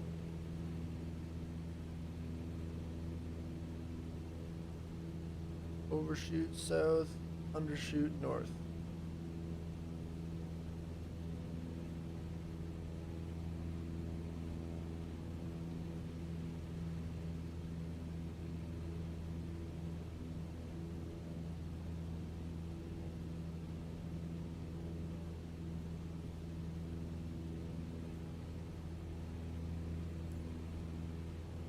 Level off and maintain an altitude of 2,000 feet.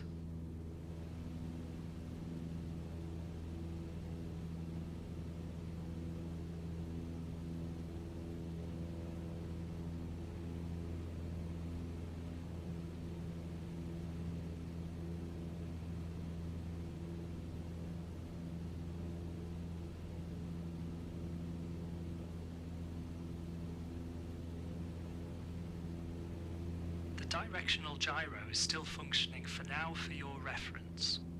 Notice when turning that the indications of the DG and the compass appear to turn in opposite directions. The same concept is true, that turning left decreases the heading numbers, turning right increases the numbers. We'll start by making a turn to west, which will not need any corrections. Simply roll out when the compass indicates west. Turn now to the right to heading 270.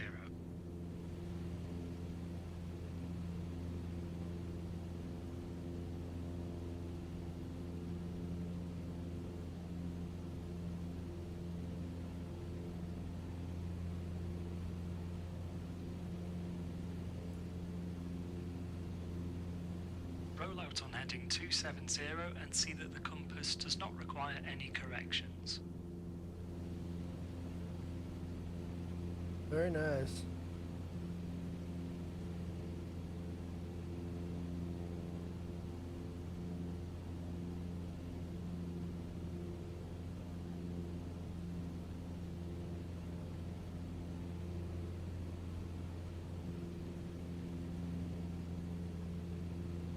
Now we'll make a left-hand turn to south, heading 180.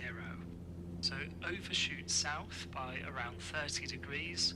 So keep your turn going until the compass indicates around 150 degrees.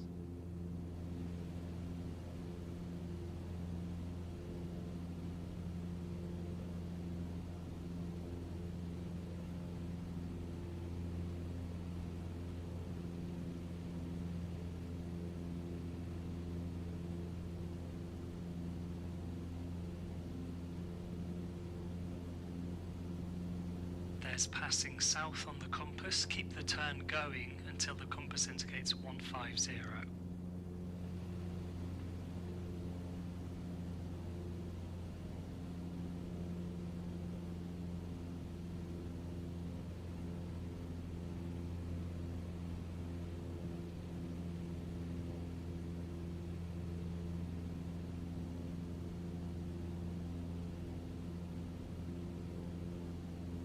The directional gyro is now deactivated, so can no longer be used. Your heading reference from now on is only on the compass. Cool.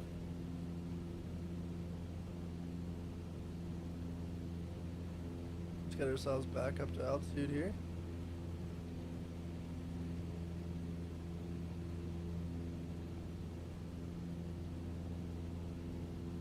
And back up to speed because we're trimmed for this Okay, speed. now make a left turn to heading 090 using the compass. Again, as it's east, it will require no compass corrections. Turn left to the east.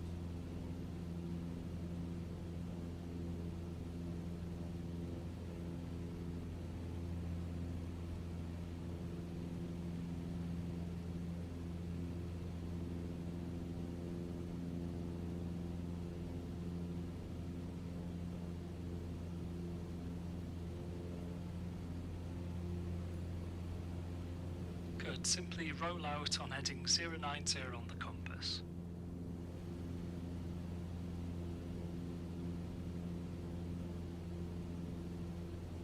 That looks pretty good.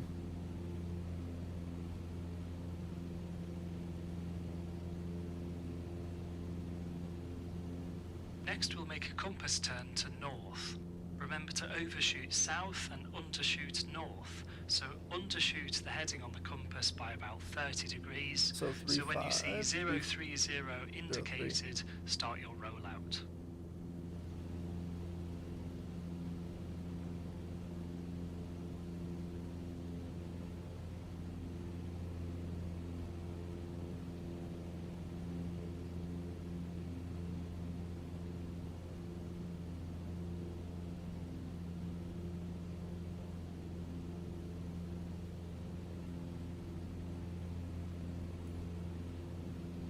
Here comes 030, so begin rolling out.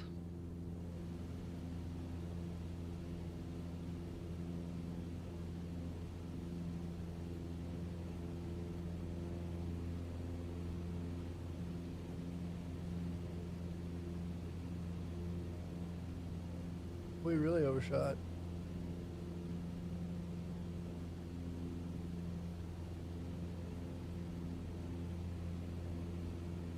Now make a left-hand turn all the way to south, heading 180. Overshoot south, so keep turning until you see 150 on the compass.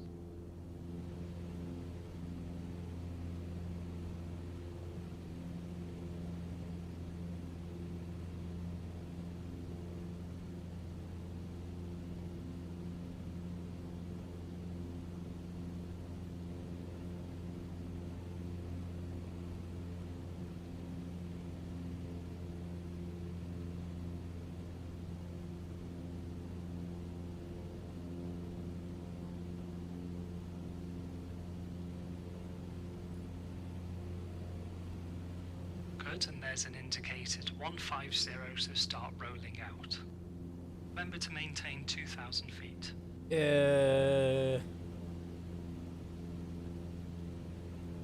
We kind of shoot the bed on that one. See the red flag on the attitude indicator? This indicates a vacuum failure, so the attitude indicator can no longer be relied on. Use the turn coordinator to check for wings level, and use the VSI for level flight.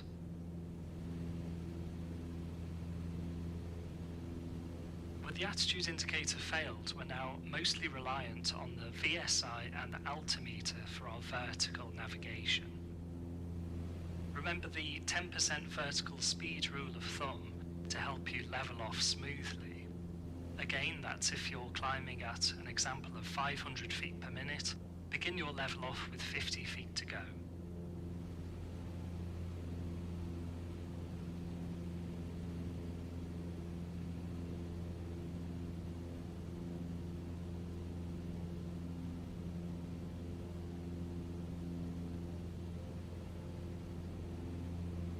Try a climb now to an altitude of 3,000 feet.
Level off and maintain 3,000 feet.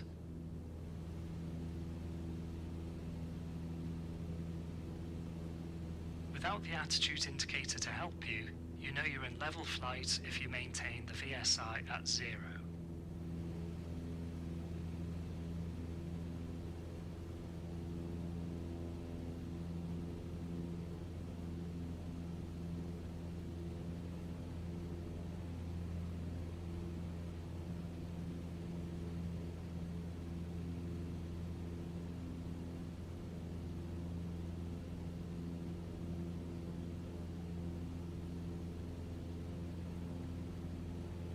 We're doing alright.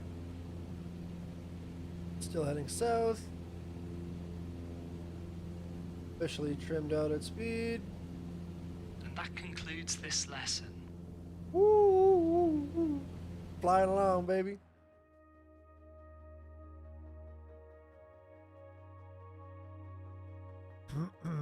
Now, is the next one... Oh, cancel. Training menu. Roop. VOR and non-directional beacon.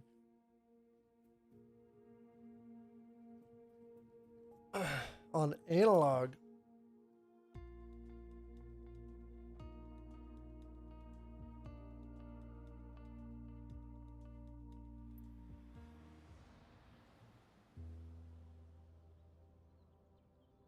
Now we'll begin to get to grips with tracking to and from navigation aids.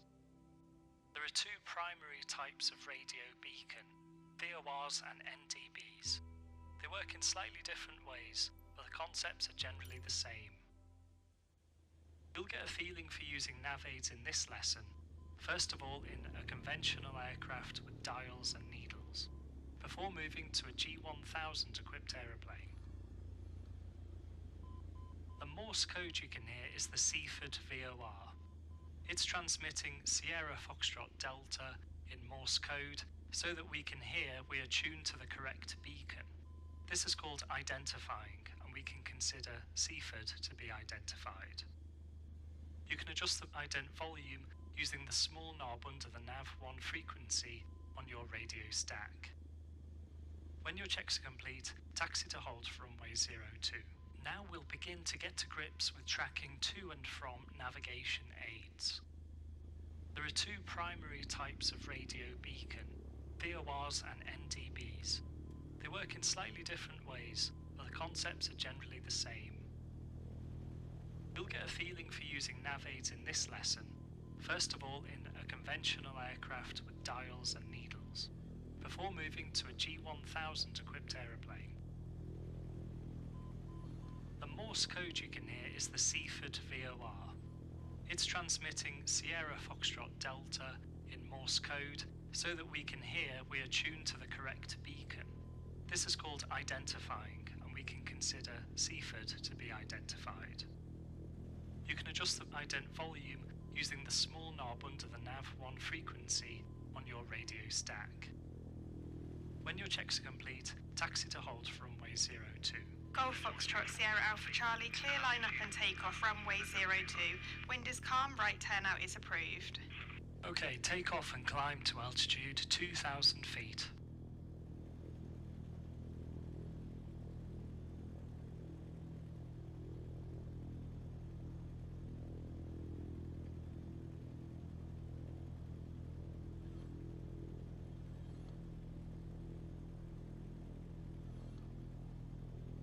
With just like 2 days of practice, we are getting a lot smoother.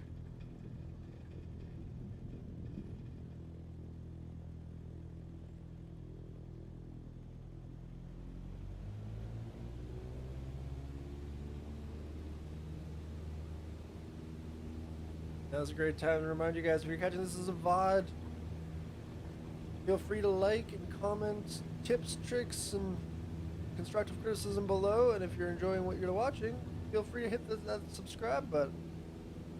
And let's create a journey together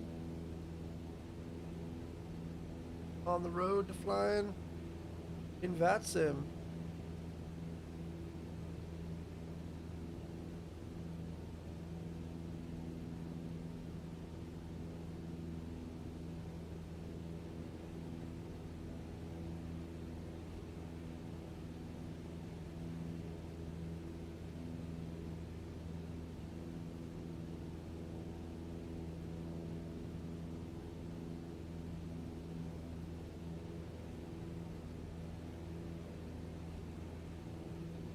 Now start a right turn to heading 090.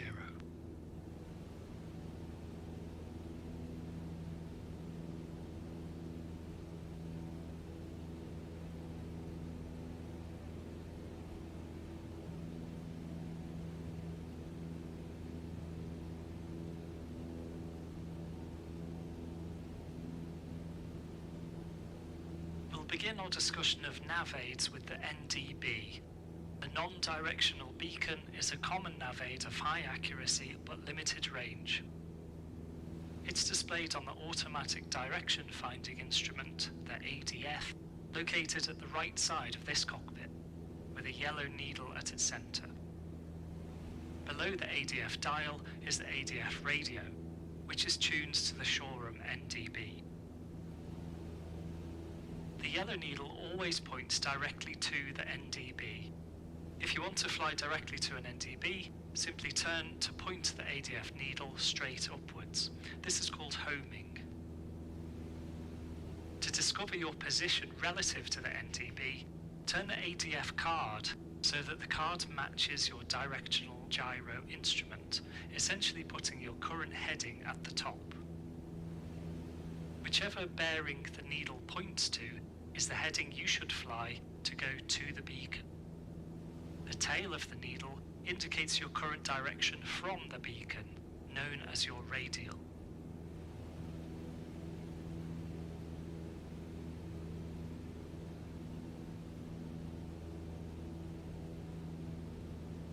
Hopefully we get a little bit of hands-on.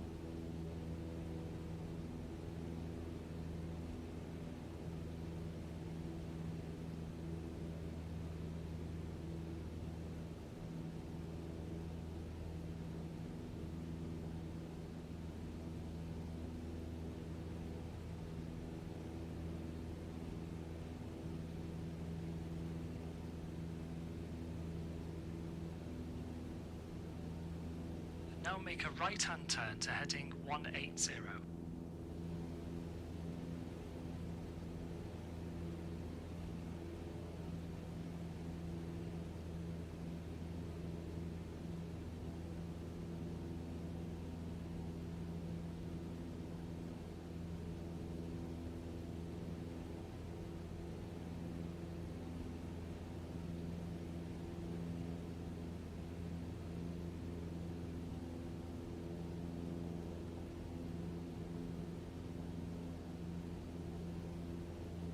When flying between nav aids, you need to know how the needle works and what it's telling you.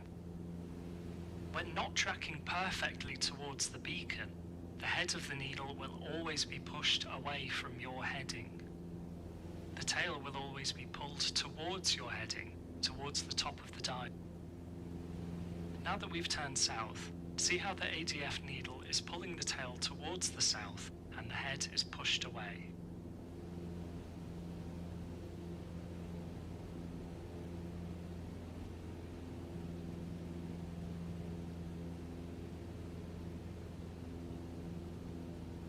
Yep.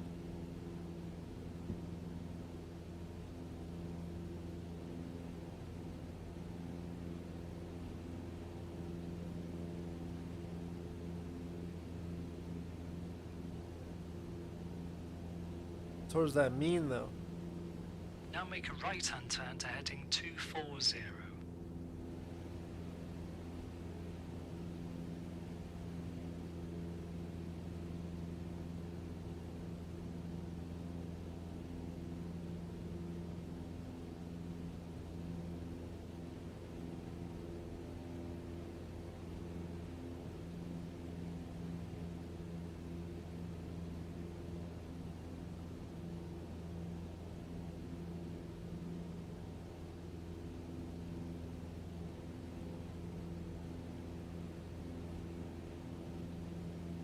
Flying on this heading of 240 will demonstrate how the head of the needle is pushed away from your heading.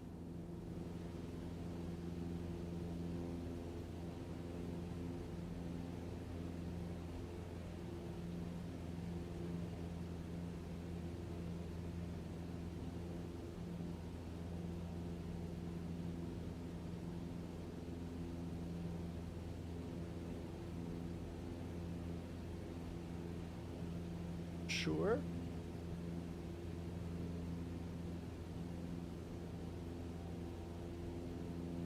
I think it's going towards it.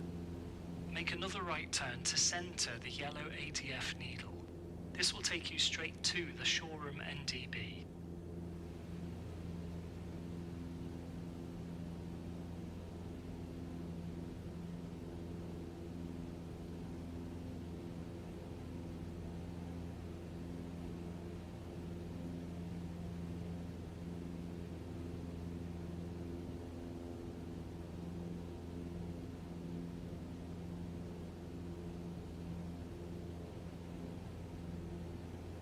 We're going to leave showroom NDB on the 030 radial, meaning a direction of 030 from the beacon.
Now we're reaching the NDB, start a rate 1 turn to the right to heading 030. You'll see the ADF needle move quickly as we're close to the beacon, but don't chase the needle, just ensure an accurate turn to heading 030.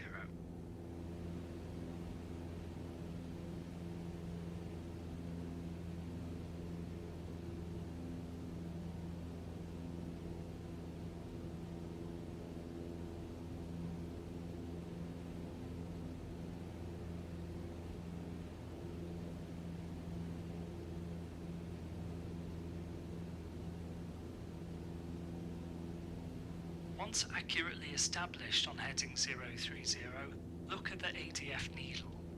the tail of the needle will be pulling towards your heading. If the tail is over to the left of centre, fly to the right of 030 to pull it over. If the tail is to the right, fly to the left of 030 to pull it that way. There are two main ways to accurately place yourself on the radial you want to fly. Either adjust the ADF heading card to set your current heading and pull the tail towards the radial you want, or you can use your imagination to superimpose the ADF needle on your heading indicator. Whichever way works for you is fine. You'll see this is taken care of for you with the glass cockpit aircraft. Intercept and follow the 030 radial for a short while.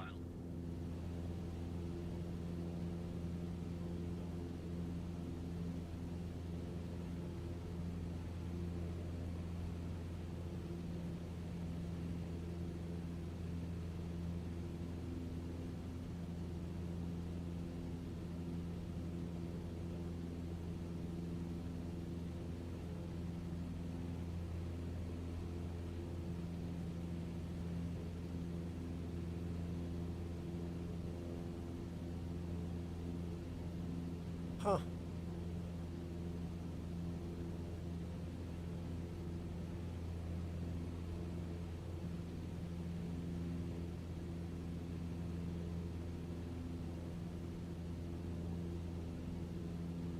Now let's look at VOR tracking.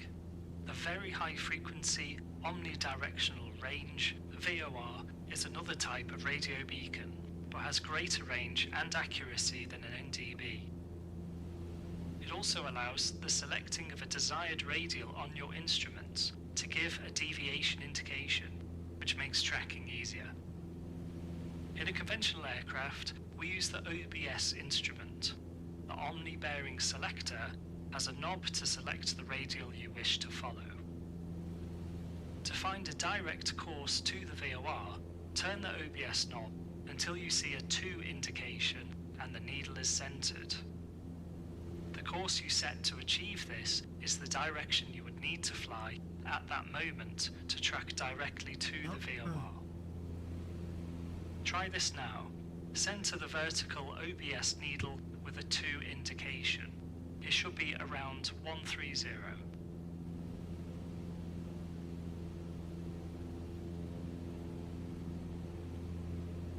Once you've centered the OBS with a course to fly, turn right onto that course to track directly to Seaford VOR. Alright.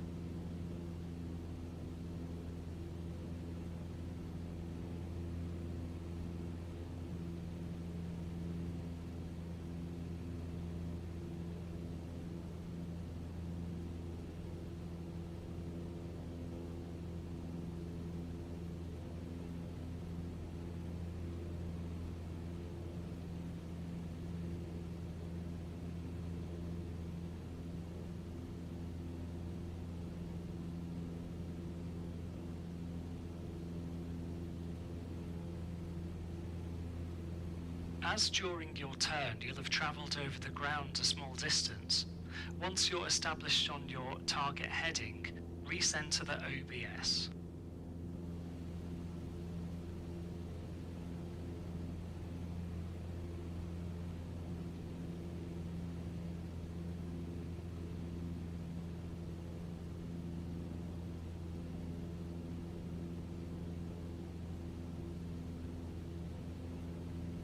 To demonstrate using the CDI, make a right turn to heading 180.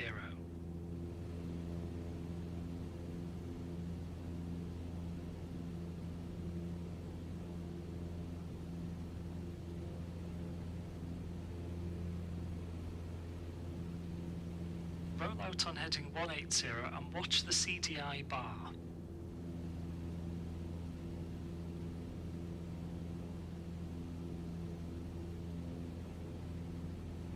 Traveling to the left,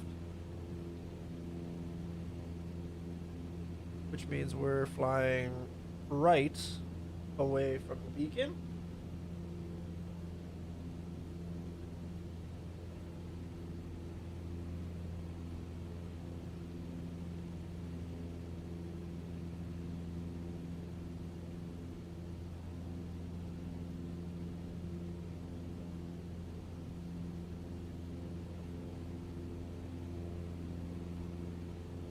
Now you can see that flying to the right of your course makes the needle move left, indicating that you should fly to the left to regain your course. Now recenter the OBS like before with a 2 indication and turn to the course directly to the VOR.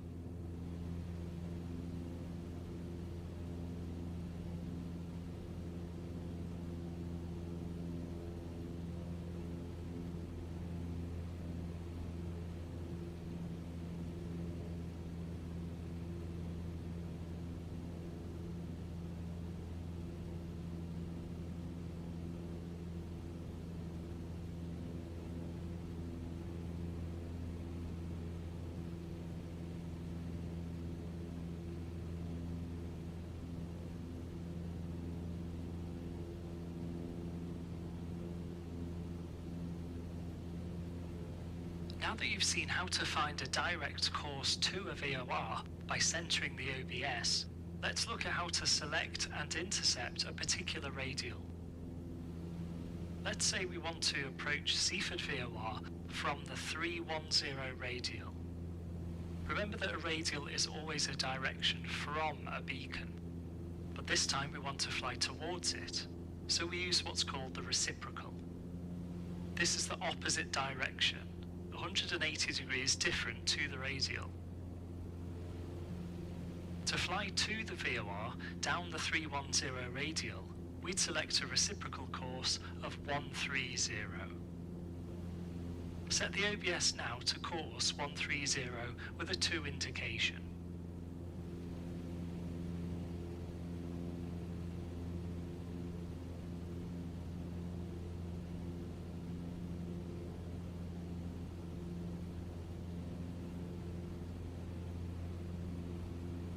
You'll see that the CDI goes off to the left, meaning we need to fly to the left to capture the 130 course.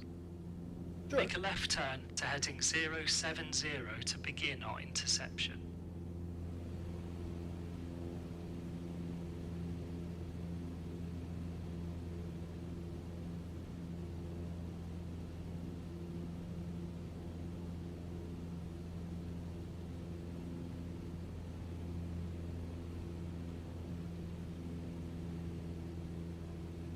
Flying on our intercept heading, you should start to see the CDI bar returning to center.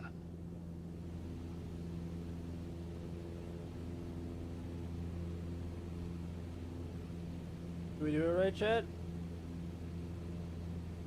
It's moving? It's moving.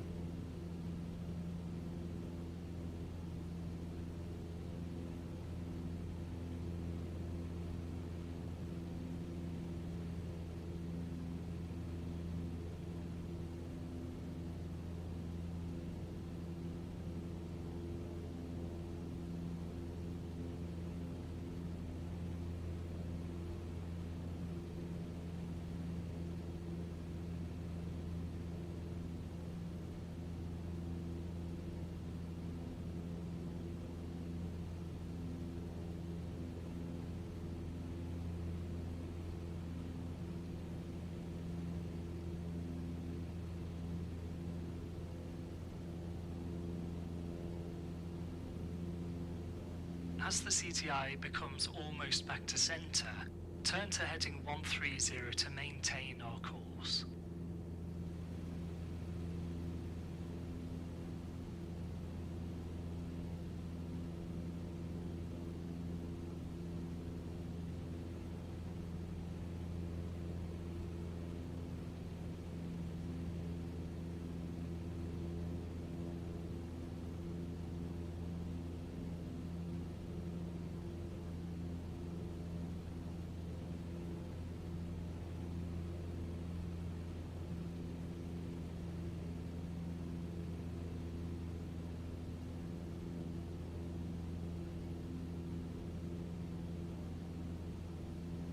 We've selected and flown a radial to a VOR. Once we reach Seaford, we're going to try leaving on another radial. As you get closer to the VOR, I'll ask you to set your outbound radial, which will be 180. As we'll be flying from the VOR on the 180 radial, 180 is what we would set in the OBS. But for now, keep tracking to Seaford.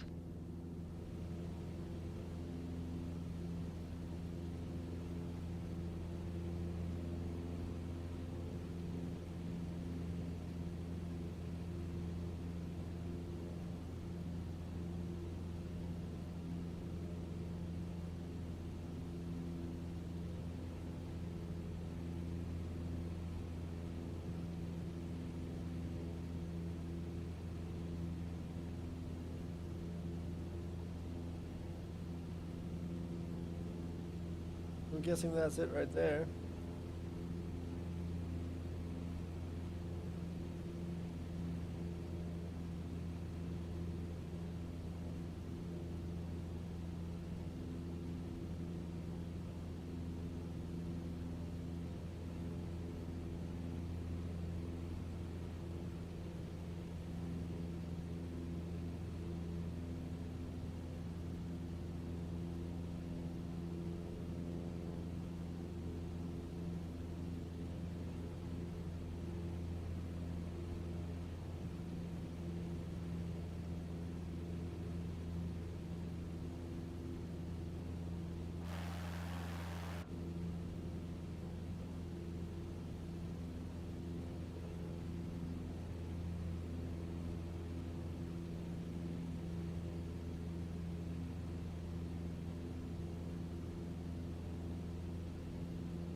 I assume we just flew past it because now the gauge is doing weird stuff. So now we're very close to the Seaford VOR. Maintain your present heading, but set the OBS to radial 180, as this is the radial we want to leave from the VOR.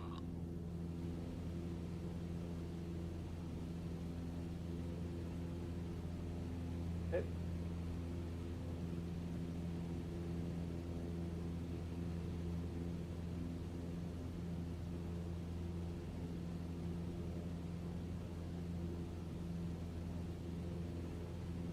Now that we've very nearly reached Seaford VOR, turn right now onto a heading of 180, which will get us to leave on the 180 radial.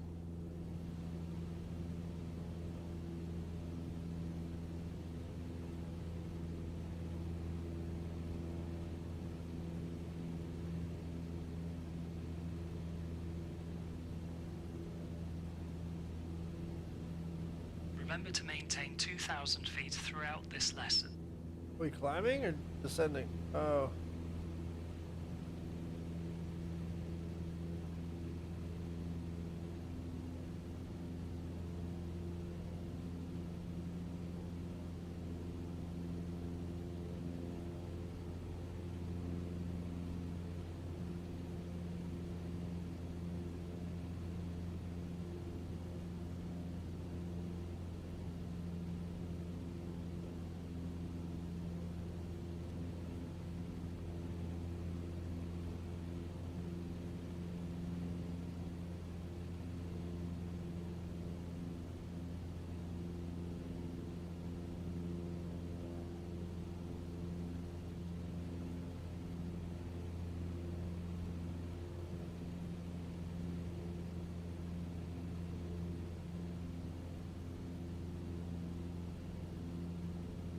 Something doesn't seem right. I feel like I should be on that line.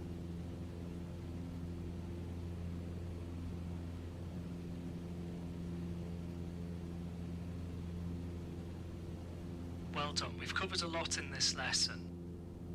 We've looked at pushing and pulling the needle, how NDBs operate, and how we track to an NDB station.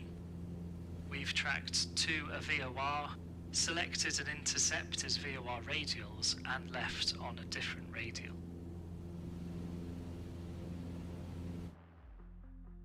I need to.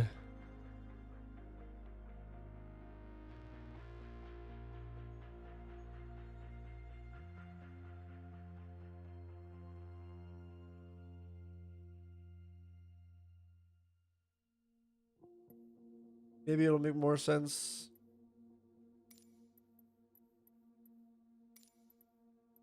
in the glass cockpit.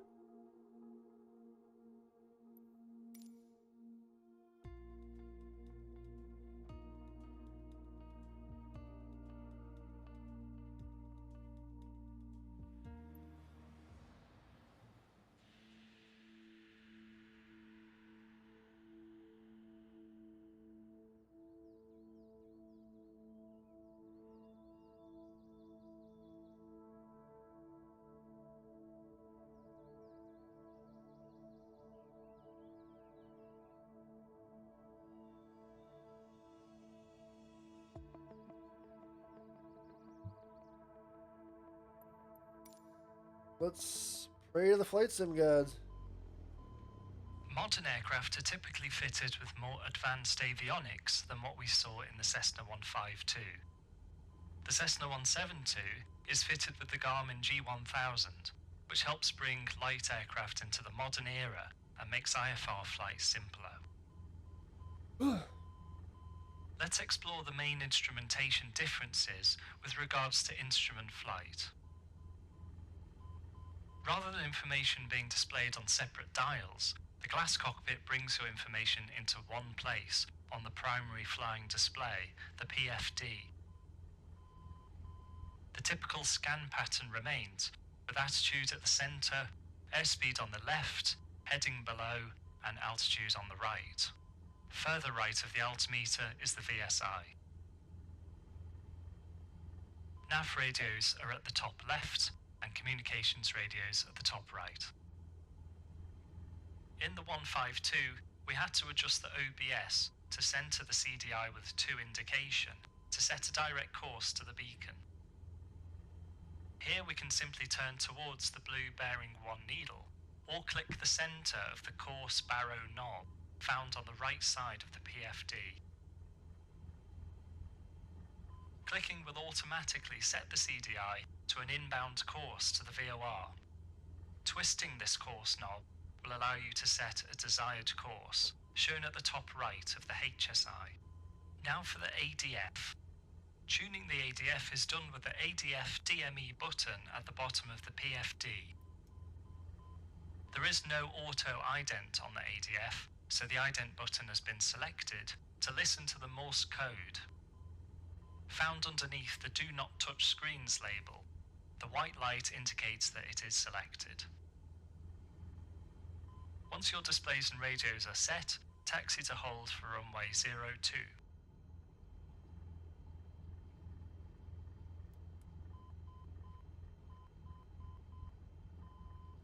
Cool.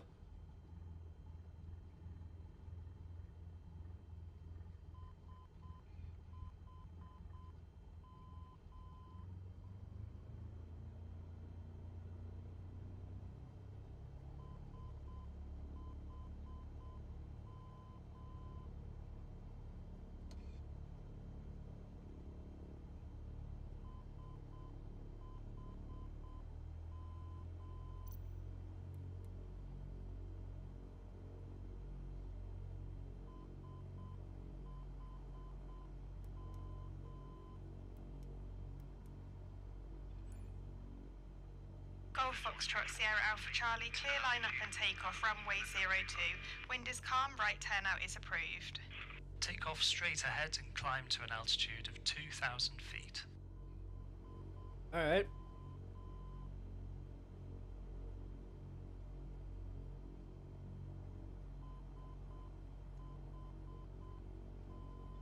How do we turn off the beep?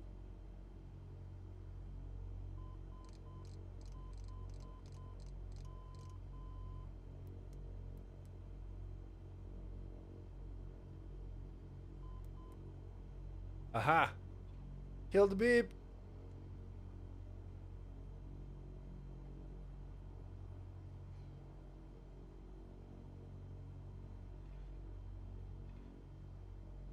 Oh, yawning in VFR. Or, track IR. Sorry, guys.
Start making a right turn to heading 090.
Oh well.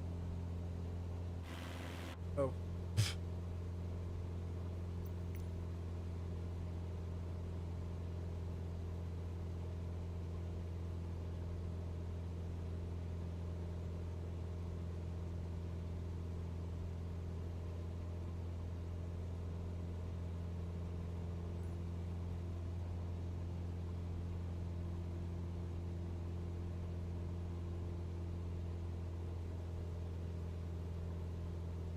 Since we're instrument flying, let's fly using the instrument. You can use the heading book to help you maintain a heading. It's been set to 090 for you. For future turns, use the heading knob found at the left side of the PFD to set your desired heading. It's important not to confuse the nav aid needles when flying IFR. We've set the VOR to bearing 1, the thin needle, and the ADF to bearing 2, the thicker needle. Continue on heading 090 at 2,000 feet.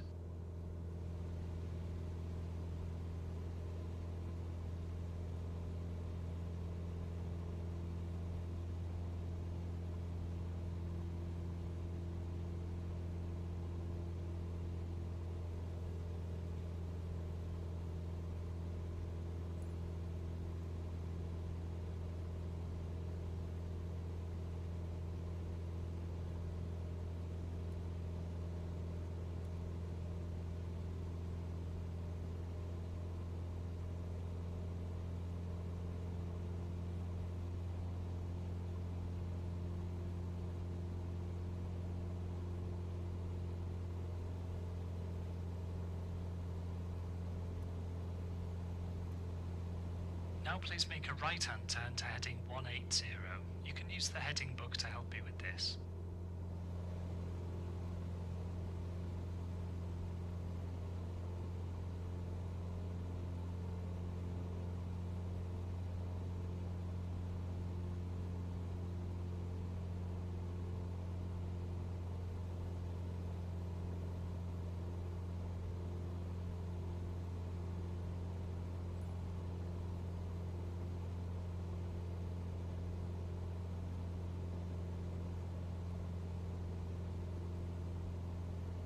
Now we're established on a heading of south, see that the bearing 2 needle's tail is being pulled around just like it was on the Cessna 152's yellow ADF.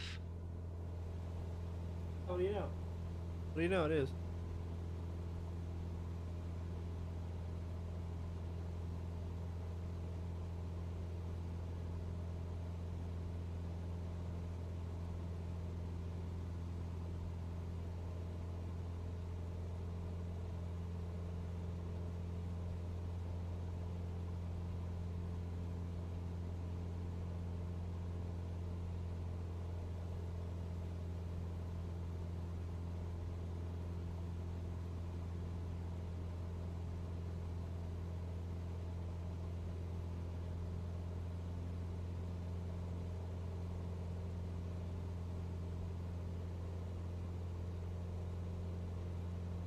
Now make a right-hand turn to heading 240.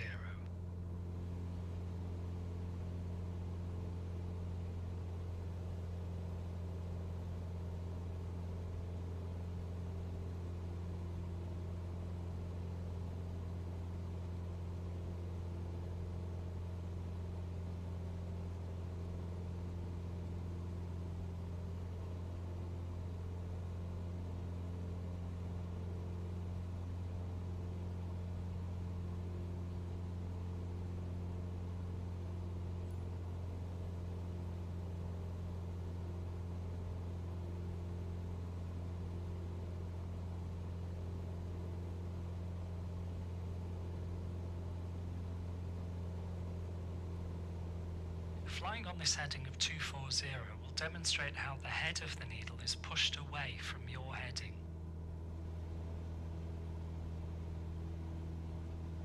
Yes, sir. Having a real hard time seeing that.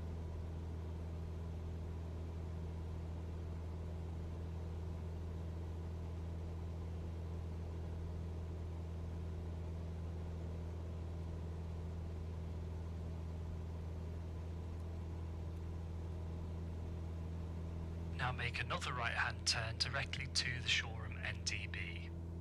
You do this by turning towards the head of the blue bearing 2 needle.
Keep flying heading 240 for now.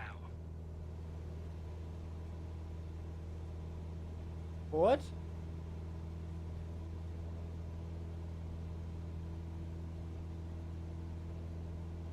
Nope.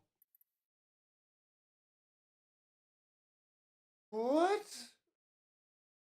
Told me to turn towards the... Did it? I don't know. Ugh. son of a gun.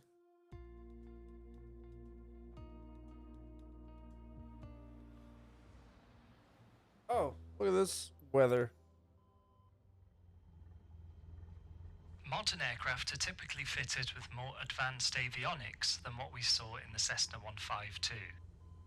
The Cessna 172 is fitted with the Garmin G1000, which helps bring light aircraft into the modern era and makes IFR flight simpler. Let's explore the main instrumentation differences with regards to instrument flight. Rather than information being displayed on separate dials, the glass cockpit brings your information into one place on the primary flying display, the PFD. The typical scan pattern remains, with attitude at the centre, airspeed on the left, heading below, and altitude on the right. Further right of the altimeter is the VSI. Nav radios are at the top left, and communications radios at the top right. In the 152, we had to adjust the OBS to centre the CDI with 2 indication to set a direct course to the beacon. Here we can simply turn towards the blue bearing 1 needle, or click the centre of the course barrow knob found on the right side of the PFD. Clicking will automatically set the CDI to an inbound course to the VOR.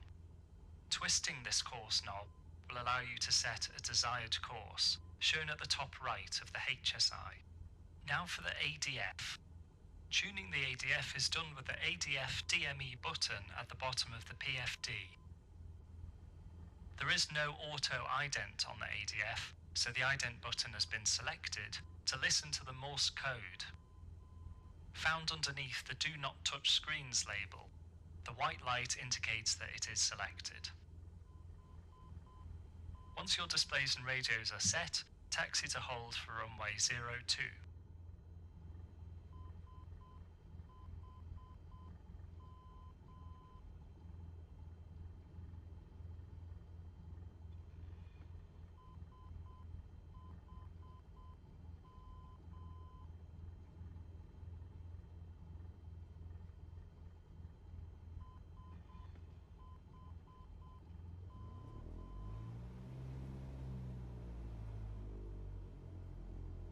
Alrighty.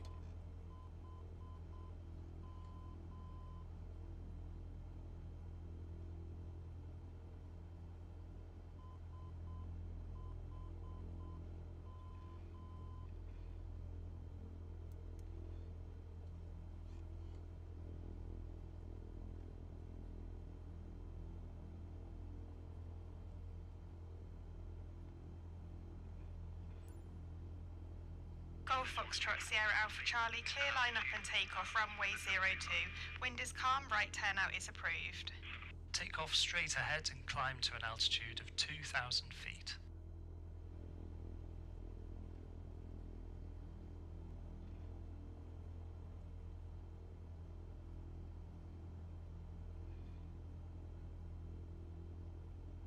Alright.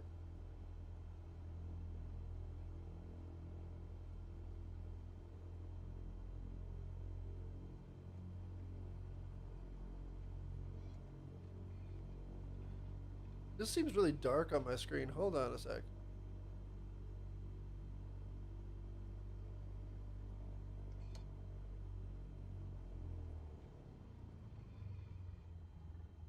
I'm gonna put you guys on pause.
All right.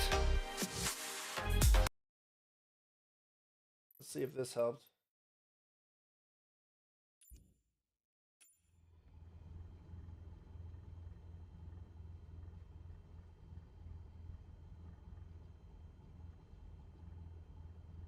Is it just me? Do I need to like take a break for a minute? It's like blurry.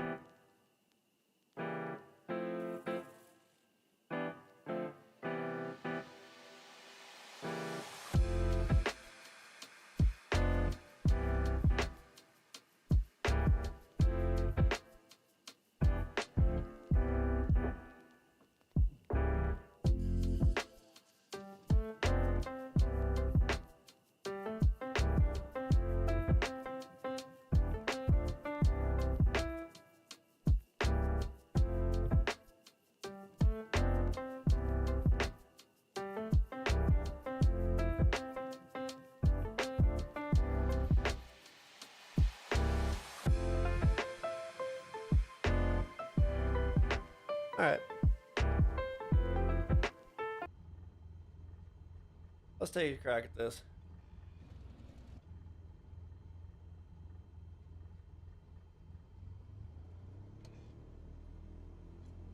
If this doesn't go well, we'll take a break. We'll come back later.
Start making a right turn to heading 090.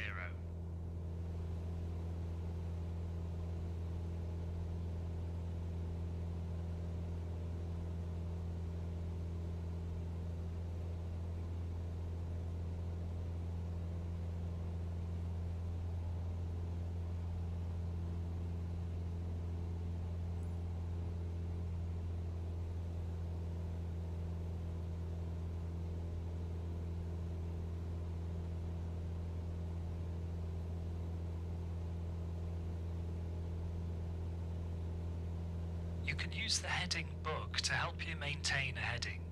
It's been set to 090 for you. For future turns, use the heading knob found at the left side of the PFD to set your desired heading. It's important not to confuse the nav aid needles when flying IFR. We've set the VOR to bearing 1, the thin needle, and the ADF to bearing 2, the thicker needle. Continue on heading 090 at 2,000 feet.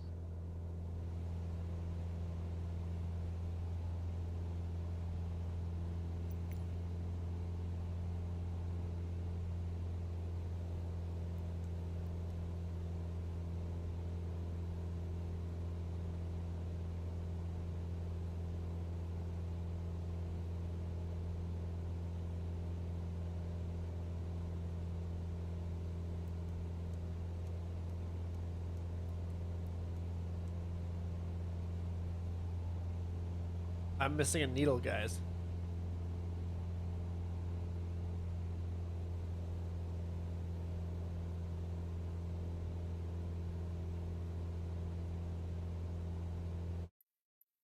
I think we're gonna have to call it there, and I gotta go do a little bit of digging to figure out why I'm missing a needle, because I think it's a bug with the with one of the mods for the glass cockpit that I had from when Microsoft Flight Sim came out.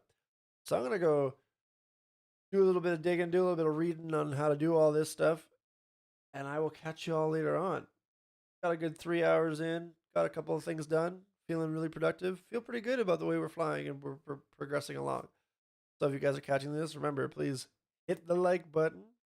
Remember to leave comments with constructive criticisms below, tips, tricks, whatever you got, I'll take it. And then subscribe for more. And I'll catch y'all later on. Peace out.